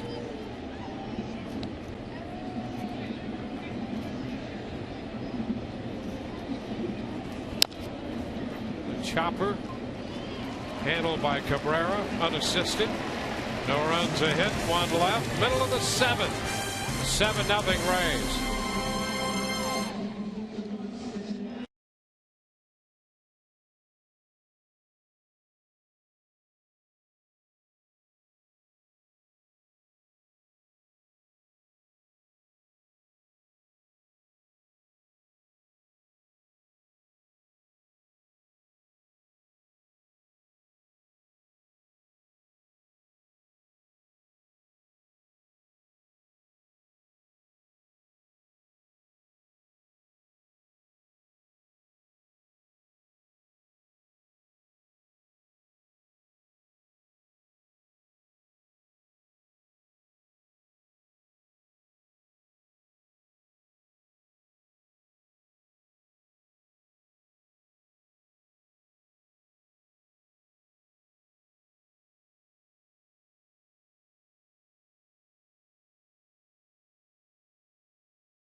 Detroit fans, the Rays have a 7-0 lead today.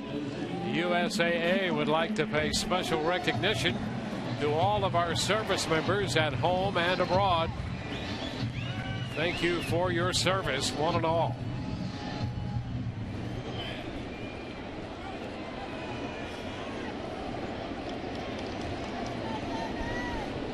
Torrey Hunter will open the bottom of the inning with the young right-hander Chris Archer, 25 years old, out there on the hill. And his first pitch is a strike to Hunter. Nice little slider right there. Hunter chopped one through the left side of the infield in the 5th. One of 3 hits surrendered by Archer so far. Boy, there's one even more, a little harder with that one, and a little extra movement to it. 0-2. You know, just not recognizing that pitch. And we saw the wild swing last inning by J.D. Martinez, getting Torrey Hunter there. That slider's got such tight break, or tight spin, and late how break. About that, another one.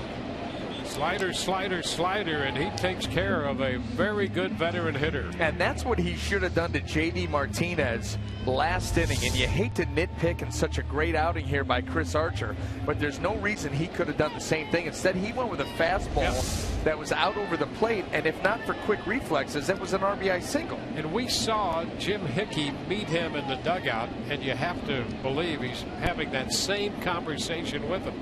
That's the same conversation that we had. Yeah. Listen, going to a fastball in that spot to Martinez, not a bad thing. It's not for a strike, though. You show it to him. If he wants to go after a pitch way off the plate, go ahead, but show him it and then come back with the slider, and you would have punched him out. Instead, you throw it out over the plate, and you almost give up an RBI single. Hot shot right back to the mound. That's right. And in a game like this, not that big of a deal with a 7-run lead. When you're talking about a 1-0 game, a 2-0 game, those kind of decisions loom large. So an opportunity to maybe learn something out of that experience, and Hickey was right there on the spot. 1 ball, 1 strike now to Castellanos. You know, and this is a guy too that is a sponge. He wants to learn.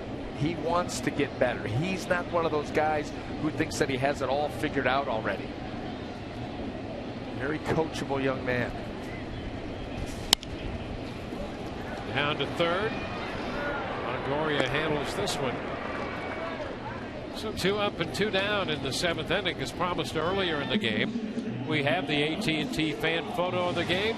Tweet your photo to #SunSportsFanPhoto for a chance to be shown in an upcoming game broadcast brought to you by AT&T. I'm going to tell you something right now. You better buy. That's strong. You better buy that. Here's a flex pack for you. That's your doggone right. Goodness. Base is empty, 2 outs. Alex Avila walked his last time. Grounded out to second the first time. I missed the gym.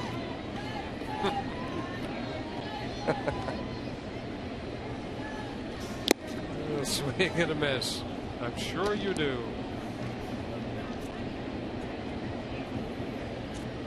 He'll be home soon. It's true.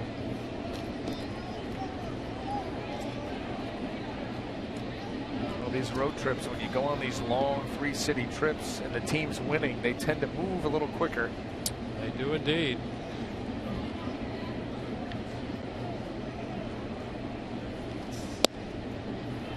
Strike down around the knees. Archer making some good pitches here in the 7th. When he's a pitch or 2 away from losing that stirrup one more time. Just shows you he is really using that lower half. That's his drive leg, like you pointed out earlier, Dwayne. Pushing off. You see how he explodes at the end. You know, that's the nice thing about his delivery. Everything is smooth and quiet, and then when it comes to time to release that baseball, he really, look at everything and then watch the explosion right there. Creates good leverage.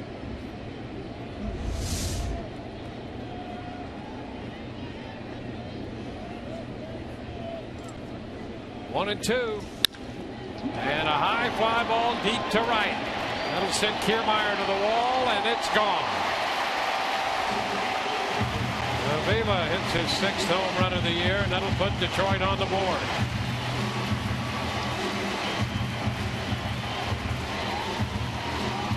Only the 4th home run given up by Archer all year. Yeah, he just got that ball into a bad spot, and Avila just dropped the head of the bat and caught it clean. I will say this though, this is a good test. You see, here's the fastball, fingers behind it, right into the swing of Alex Avila, and he's able to launch it out of here to right field. But a good test here for Arch. Give up that home run with 2 outs. This is where you want to see him just go right back to doing what he was doing. Pound that zone, get this 3rd out, and be done with it. Andrew Romine, the shortstop, switch hitter, batting left. There's a pitch away, so he's missed on a couple pitches after the home run. It's 2-0. Yeah, and that was a bad miss there, and that's what you're hoping to avoid. Listen, you're going to give up home runs. Bad things are going to happen. The key for a pitcher is to limit big innings, limit damage, and be able to recover and go right after the next guy. And so you want to see him come back here, get Romine, and get out of this inning. Be a great sign. There's a strike. 2-1. The pitch count here in the mid-70s in the bottom of the 7th. 3 balls and a strike.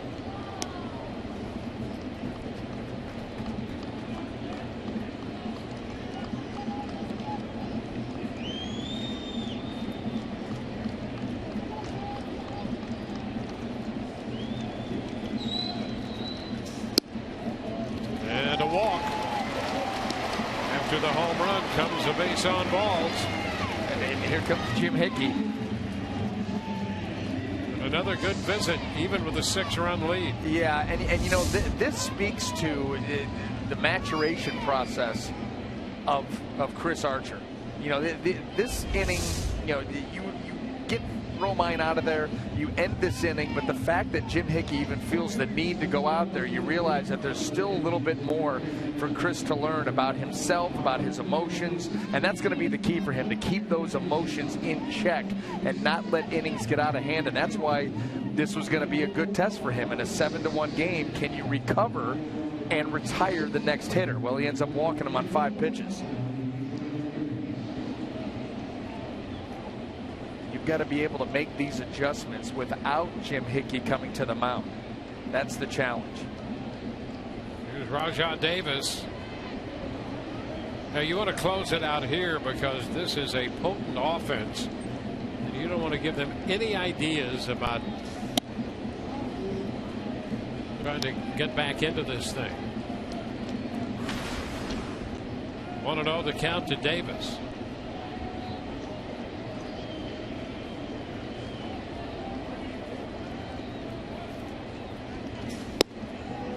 That's a strike. 1-1. Davis had a big series against the Oakland A's. He had a walk-off grand slam.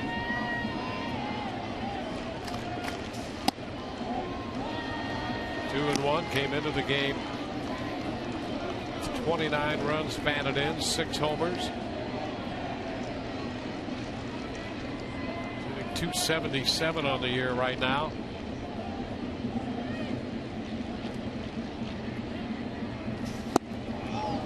The big cut and the miss, throw down to first, and Romine is back in.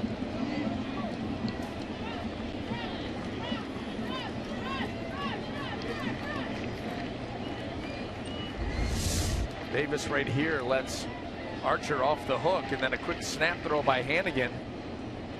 Trying to catch Romine too far off the bag, but he's able to sneak back in. There you go. Cut the miss. Boy, nice crisp pitch right there. That slider strikes out Davis. We go to the 8th, 7-1 Rays.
Today's game summary is brought to you by Chevy. 7-8-0 for the Rays.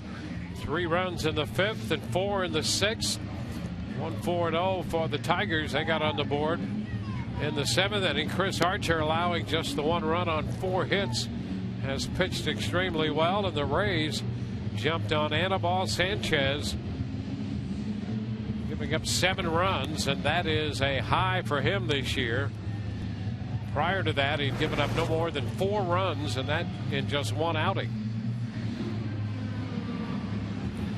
Sure, get 50% off at papajohns.com the day after the Rays score 6. Use promo codes RAYS6. Rays have a 7-1 lead headed into the 8th. Jabba Chamberlain, the bearded Chamberlain, comes on in relief. Pitcher number 3. Well, Chamberlain comes on for the 38th time, and you just wonder how happy he was to get out of New York. You take a look at that beard. No facial hair in New York. Boy, oh boy, he's gone mountain man here in Detroit. He's making up for lost time. Yeah.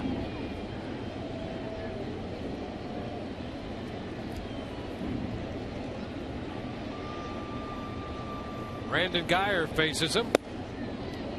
The first pitch is a fastball 93, too close. Chamberlain worked 5 days ago in the Oakland series, gave up a run on a couple of hits and a walk, didn't get anybody out. Chopper to third, glove by Castellanos, who makes the long throw in time. 1 out in the 8th.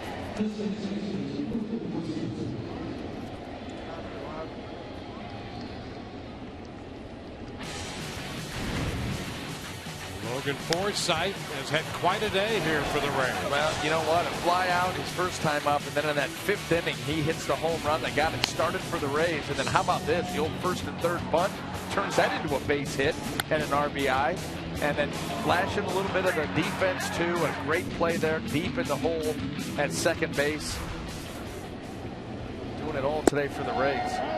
I'll tell you, he's been doing it all for them since about the middle of June. Yep. Certainly has. He's played a great second base. Bat has been very good.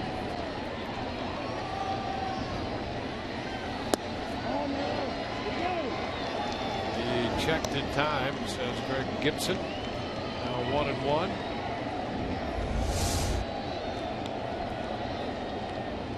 Well, he's been as hot as anybody. Maybe got a little break there. That's what That's exactly. That's what happens when you're hot.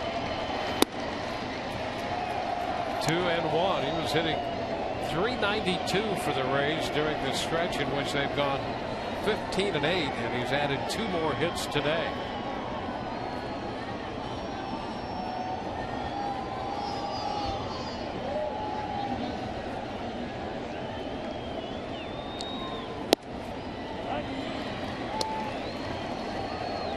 Two.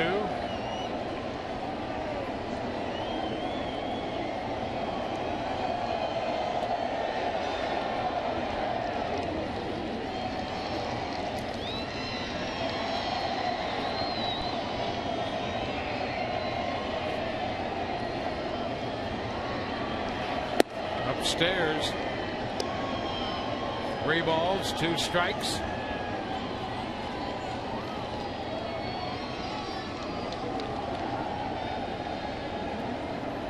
Sanchez started, gave up 7.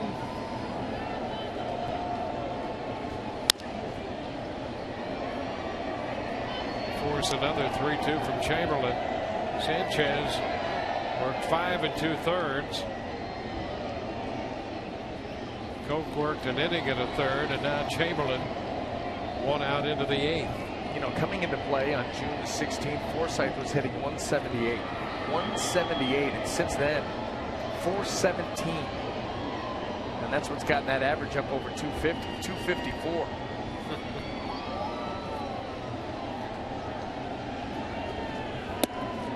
And And he takes ball 4 inside. And I'll tell you the other thing.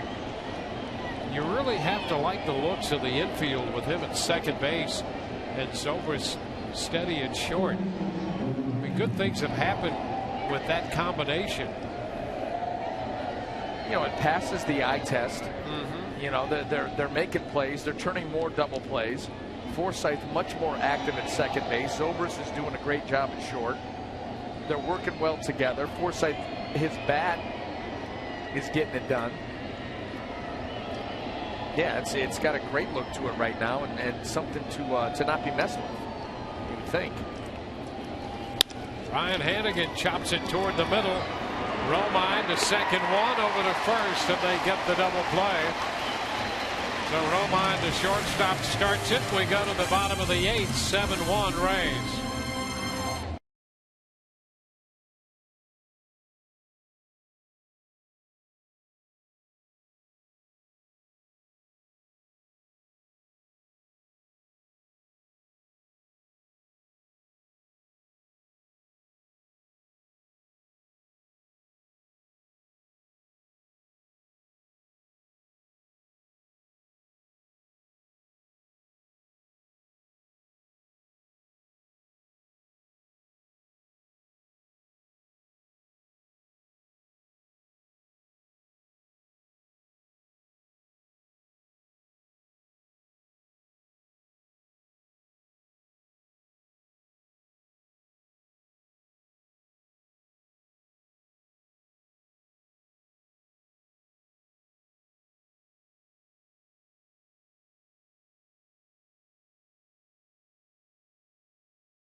Bottom of the 8th. Rays leading this one on this Independence Day weekend. Fox Sports Supports is especially proud to recognize the Army's Gold Star Pin campaign, which honors the families of fallen service members. To learn more, visit goldstarpins.org.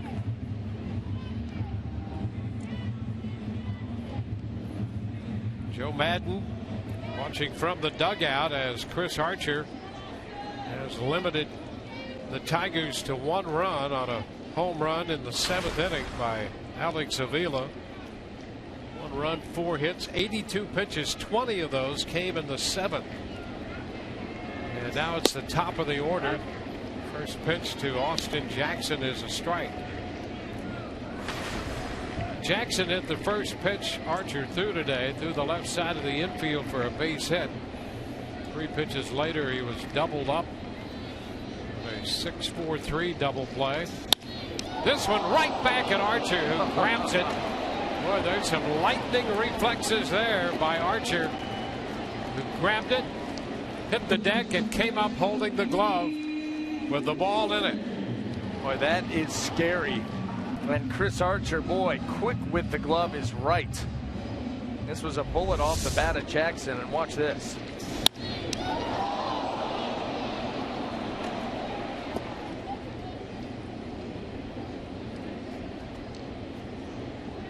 The great reflexes of youth, and thank goodness for it. Now Ian Kinsler fouls a pitch back for a strike. Now, the one thing that Chris Archer does not do after he delivers the ball to the plate is really fall over towards the first base line. You know, he maintains pretty good mechanics post release of the baseball, and that's what allowed him to be in the position to make that play. See how he ends up right there? The gloves out in front of the body. You see some guys really spin over towards the first base line, and anything back up the middle, they're just not capable of making that play. Maybe you don't want to be capable of making that play. Fouled back. Yeah, you want to be capable of getting out of the way of that play. And in that case, he got the glove up there and made the catch. Boy, that was some line drive right back at him.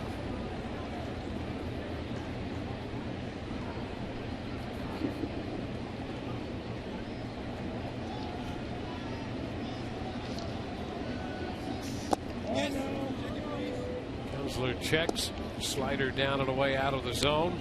1-2.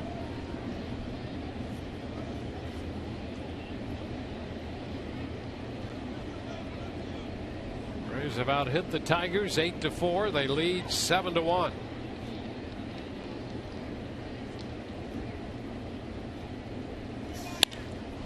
Fly ball into left. Geyer is there. 2 gone.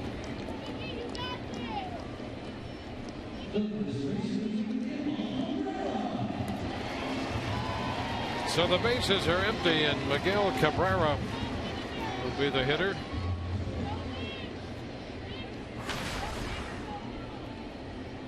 He walked in the first. Twice has gone out.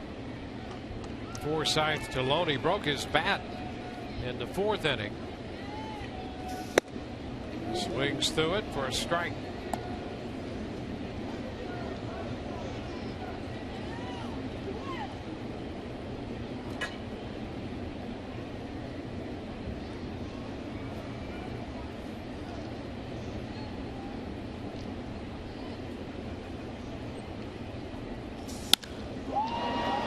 Center. Desmond Jennings makes the catch, and it's a 1-2-3-8. So this game heads into the 9th. Chris Archer reacting on the line drive off the bat of Jackson, and he leads 7-1.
Forsythe, Rays lead 7-1 heading to the 9th inning. Don't forget, after the game, Rays Live presented by Checkers.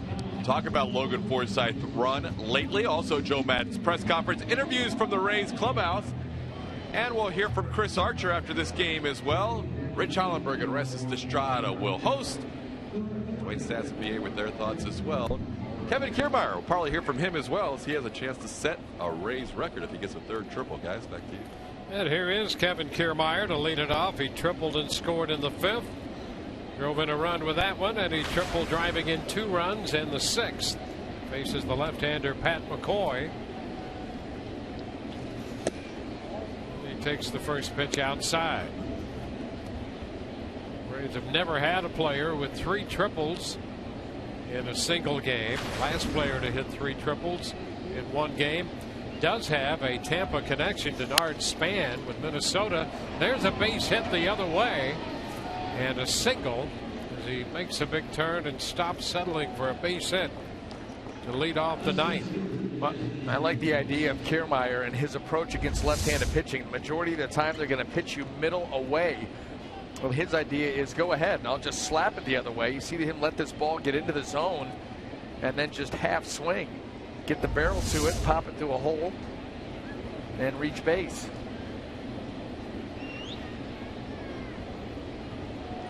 Kiermaier aboard, and here is Desmond Jennings, top of the order. Desmond drove in a run with a base hit in the 5th inning.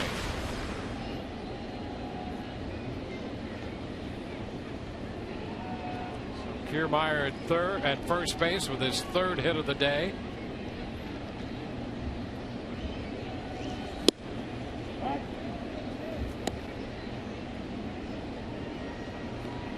Ball 1 strike to Desmond.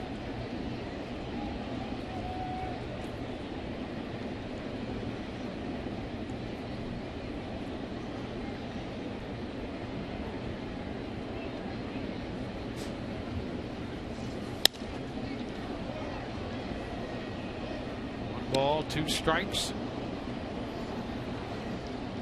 Rays scored all 7 of their runs off Anibal Sanchez. Most runs he's allowed in a game. 7 runs back on the 8th of August in 2012, and again today. Broken bat, ground ball short. Roman Kinsler to Cabrera. Jennings hits into 2 and breaks his bat in the process.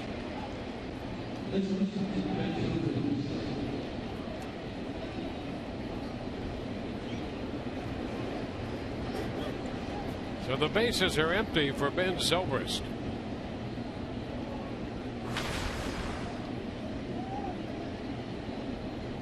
Zobrist had a base hit in the 7th.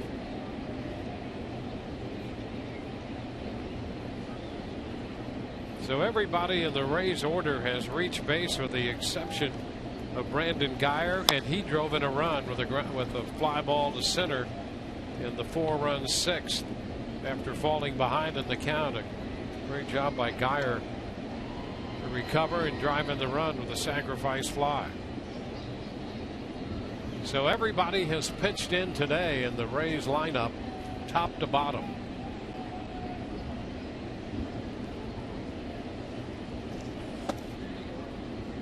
One and one the count.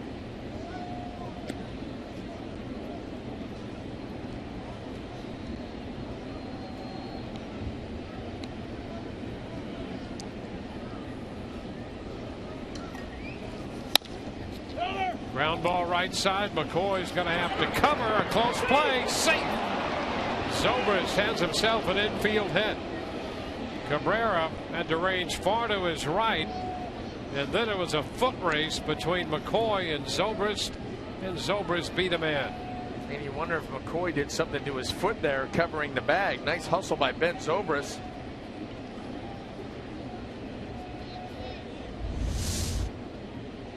Hit this ball the other way, and look at him getting headed towards first base as quick as he possibly can. And he beats McCoy there. And McCoy seemed to come up a little bit lame after that right foot hits first base. See it right here. Ben does beat him clearly. Yeah, those bags, they are stuck in the ground. They do not give. And you can hit them awkwardly. You can hurt yourself.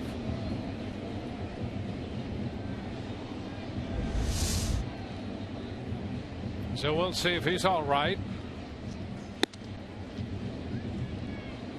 Ginger after landing, and that's going to be it for Pat McCoy.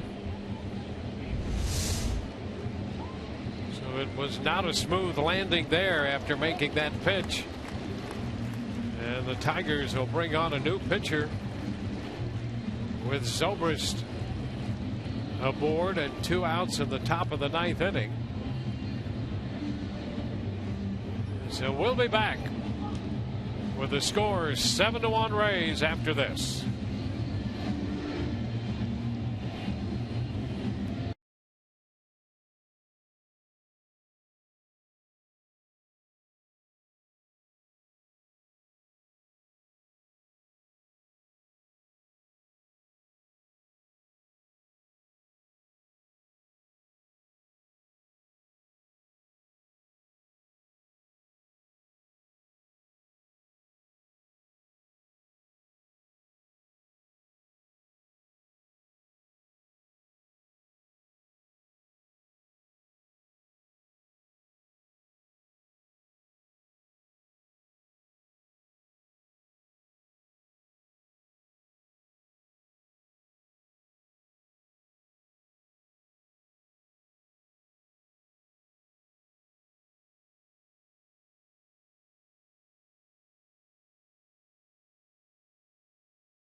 The Tampa Bay Rays and may not be reproduced or retransmitted in any form, and the accounts and descriptions of this game may not be disseminated without the express written consent of the Tampa Bay Rays. Our next telecast will be from Tropicana Field on Monday. It all begins our coverage on Sun Sports at 6:30. And Jake Odorizzi will go to the mound for the Rays against former Rays right-hander pitching for Kansas City, James Shields. First game of a 3-game series. Blue Jays also in for 3 on the homestand leading up to the All-Star break. Blaine Hardy, the new pitcher. Matt Joyce, the DH, lifted for Sean Rodriguez. Rodriguez batting here against the lefty. McCoy worked 2 innings, gave up 2 hits, and leaves with a man on to a double play ball in between.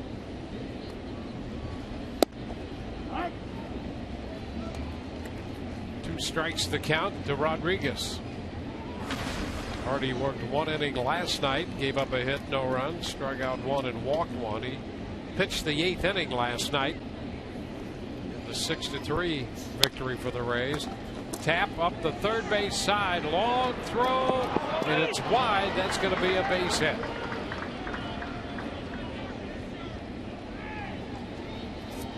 Zobrist moves to second, and Rodriguez has a single, an infield hit. Boy, it looked as if Blaine Hardy, when he planted to step and throw, that plant leg slipped on him a little bit, and that's what caused that throw to tail and not get a whole lot on it. Got a chance here, but I think and just did not get it planted, actually. Never was able to use that back leg to plant and throw, and it's wide, and Rodriguez with a hustle hit. Here's Evan Longoria.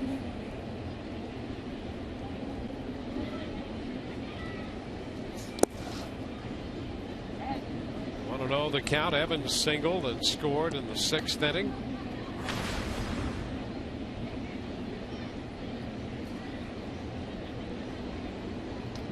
Walked and picked up a steal in the 4th.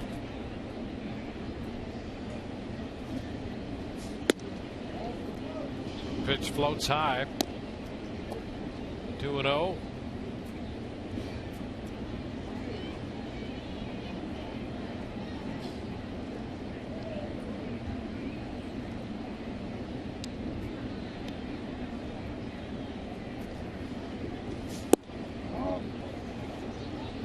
Three balls, no strikes.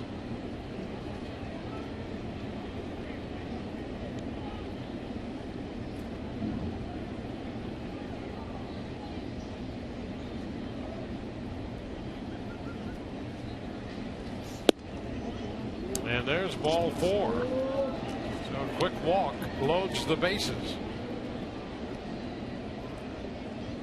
An infield hit and a walk. Now James Loney will bat against Hardy. Loney saw him last night, and James hit a ground ball to first.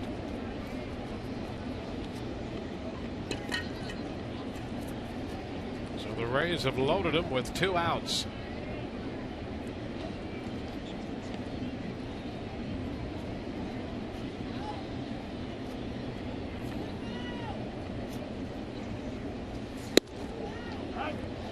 Hardy throws him a strike at the knees.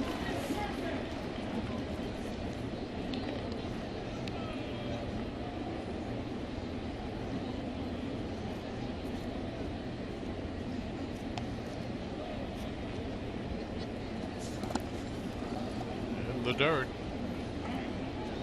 1 ball, 1 strike.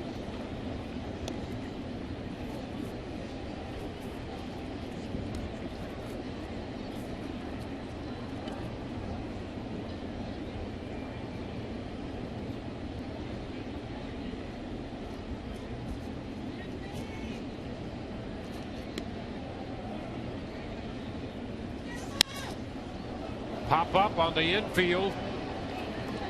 Hardy now backing up as Cabrera finally arrives to take care of that one.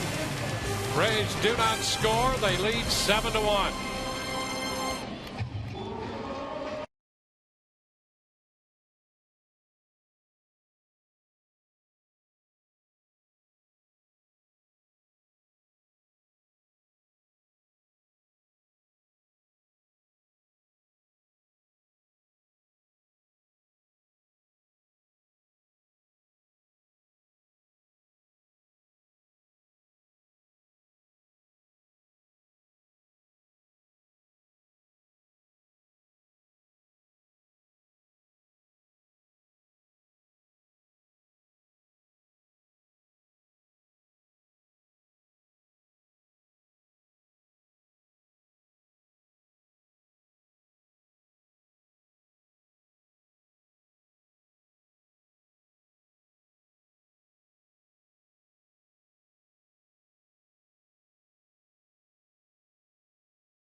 Bottom of the 9th inning with the Rays leading 7-1, and it has been a very good day for Chris on the hill. Yeah, and he's been so efficient, really working over the strike zone. Again, it's been the day of the fastball and the slider, and he's thrown some really good sliders today, including, he also has been fielding his position very well also. That comebacker there saved him a run off the bat of Martinez, and that line drive right there by Torrey Hunter saved him maybe some teeth. Well, Chris has gone 7 innings in each of his last 2 starts, 8 innings in this one, 91 pitches. And there's J.D. Martinez. He shoots this one deep to left, and that is a fair ball off the foul pole. J.D. Martinez hits his 11th home run to make it 7-2.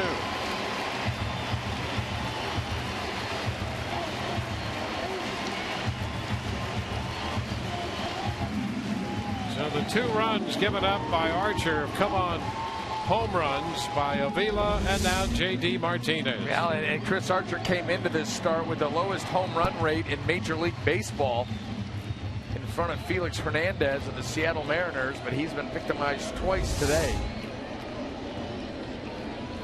2 solo shots, though, and those are not the ones that are going to hurt you. There's Torrey Hunter. At least not today. A strike call on Hunter.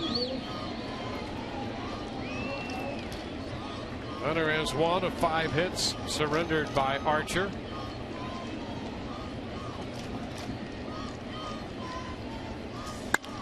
Ground ball right side. That's going to roll through. Hit the lip of the outfield grass there and got through. So a homer and a single to begin the inning.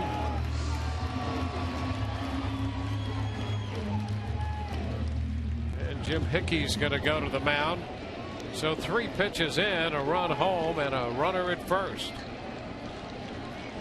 Well, these hitters for Detroit, they know that Chris Archer wants to get this game over with, and he's going to be attacking with a big lead, attacking the strike zone with the fastball. And they've now all seen him for the 4th time, so they are eagerly swinging and come up with a couple of hits here to start the 9th.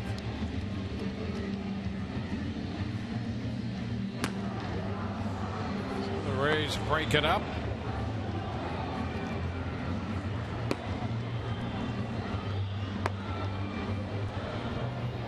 Castellanos will be the hitter. He is nothing out of 3. Retired back in the 2nd inning on a very nice play at shortstop by Ben Zobrist.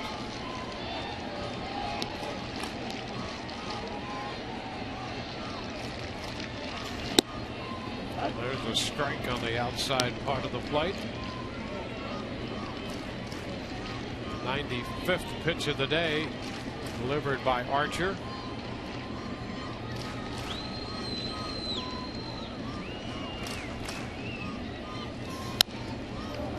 That's foul back, 0-2.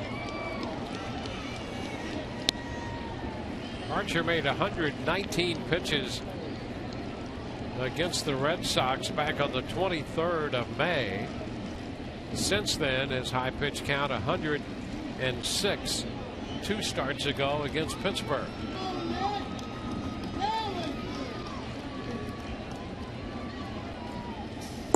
And he takes care of Castellanos, gets him on strikes for the first out here in the bottom of the 9th inning. Now there's that slider again, and that's been a big pitch today for Chris Archer. He's been able to throw it hard. He's been able to keep that spin tight, the break late. And he does it once again and picking that strikeout up right there. Well, that's the one thing that has saved his pitch count today is he's not run up big strikeout numbers. Alex Avila is trying to go the distance. He had 2 complete games last year. Pitch is a strike at the knees.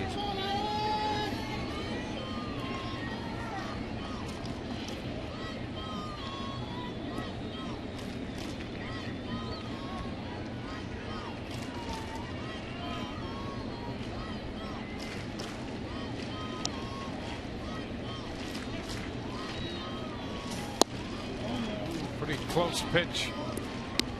Missed, and it's a 1-1 count.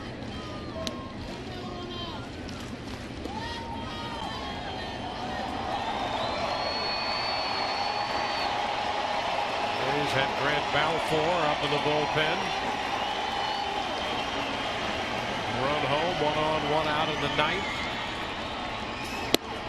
Avila swings through it. He's got plenty left. That's in at 96.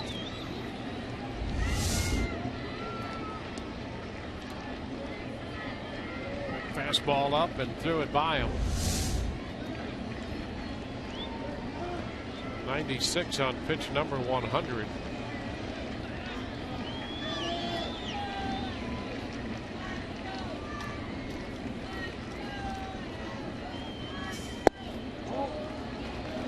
Takes the count to 2-2.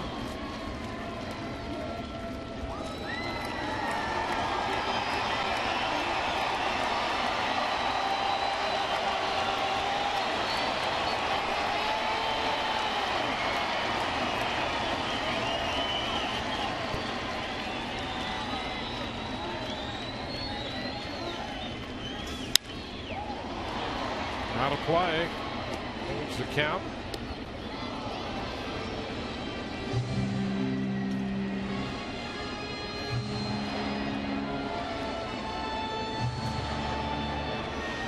Romine, the shortstop, is on deck. The runner is Torrey Hunter.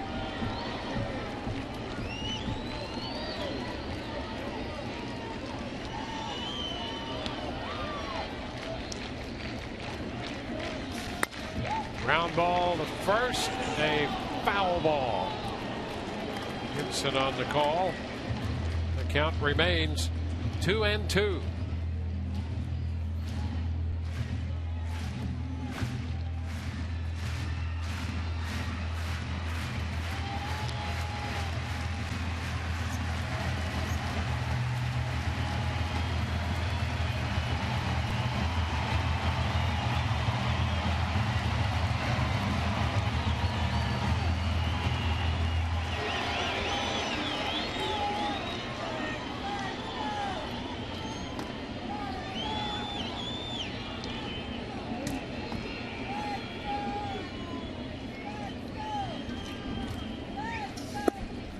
Now 3 balls and 2 strikes.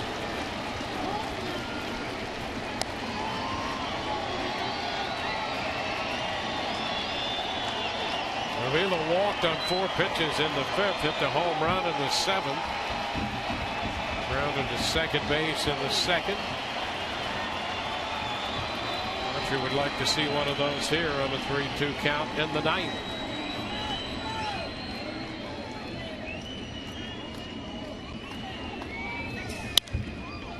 Fouled out of play. So Avila stays in up there with a full count. Not going down very easily here in the 9th inning. Chris Archer now at 105 pitches.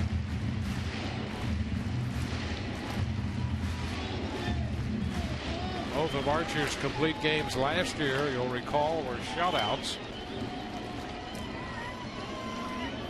Giving up 2 runs in this one, 2 home runs. 1 to Avila and the 3-2 again. He loses him for ball 4. And that's going to be it for Chris Archer. Joe Madden makes the move here in the 9th inning. A home run, a single, a strikeout, and a walk. So the Tigers will have 2 men on with 1 out in a 5-run game right now. And Chris Archer will leave this game after 8 1/3 innings. A very good job by Archer. And we'll be back with the new Rays pitcher in a moment.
After 8 1/3 and 106 pitches today, he leaves with 2 men on base.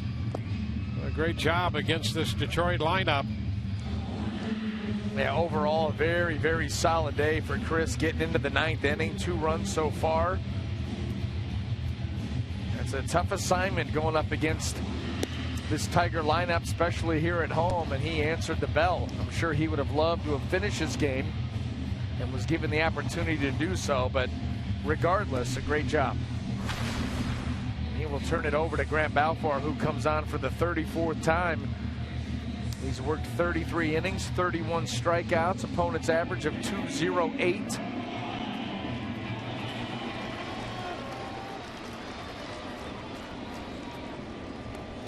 He inherits the 2 runners, Avila at first and Hunter at second. 1 out. Andrew Romine, the shortstop. Hit against him.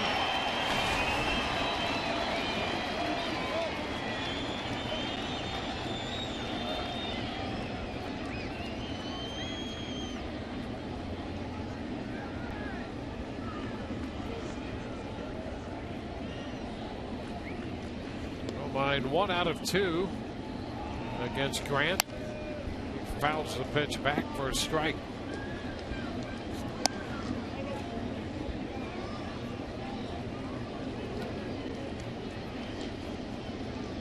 Balfour started him with a fastball.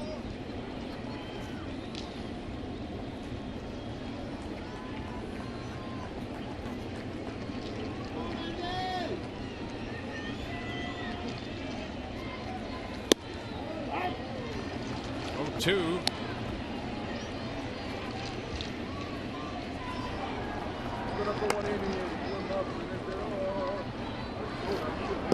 Rays trying to win their 40th game of the year.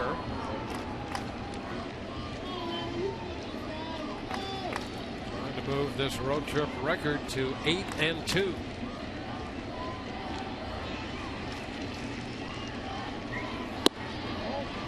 Pretty close. 1 ball, 2 strikes.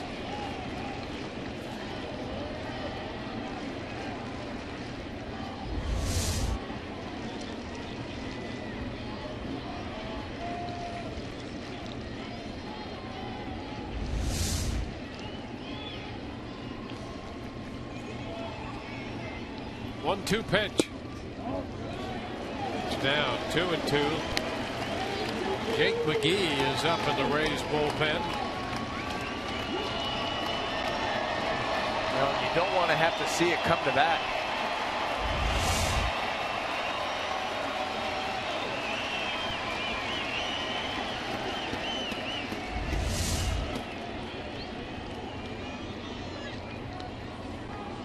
Pitch here to Romine, 2-2, and it's high. 3-2. Even bigger pitch coming now.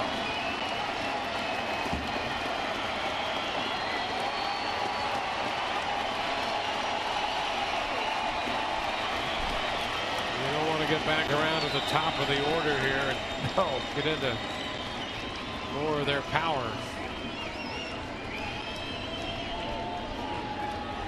Swing and a miss. Very big strikeout for Balfour. He gets Romine swinging for the 2nd out. You know, that's an area of the plate that Grant Balfour works pretty well. Arm side fastball to a left-handed hitter. And that's exactly what he's going to go to. That's his bread and butter to the lefties. He goes to it full count. And he gets the swing and a miss. He has inherited 2 base runners. He's picked up the 2nd out of the inning. The hitter is Rajon Davis.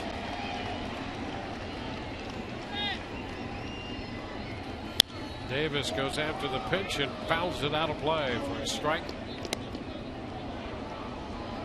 Davis 1 out of 3 against Grant with a couple walks in that mix.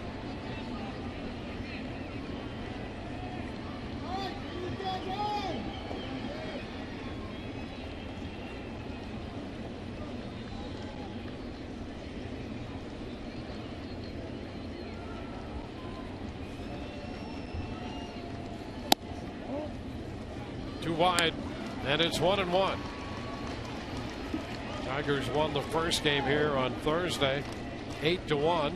Rays won last night, 6-3, and they have built a 7-2 lead. 2 on, 2 out in the 9th inning.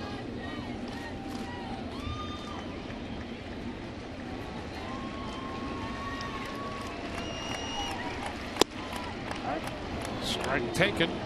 1-2.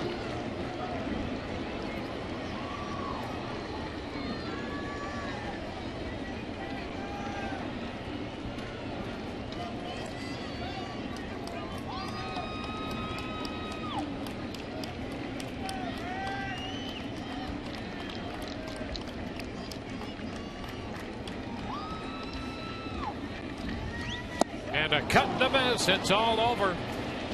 Got him with a slider.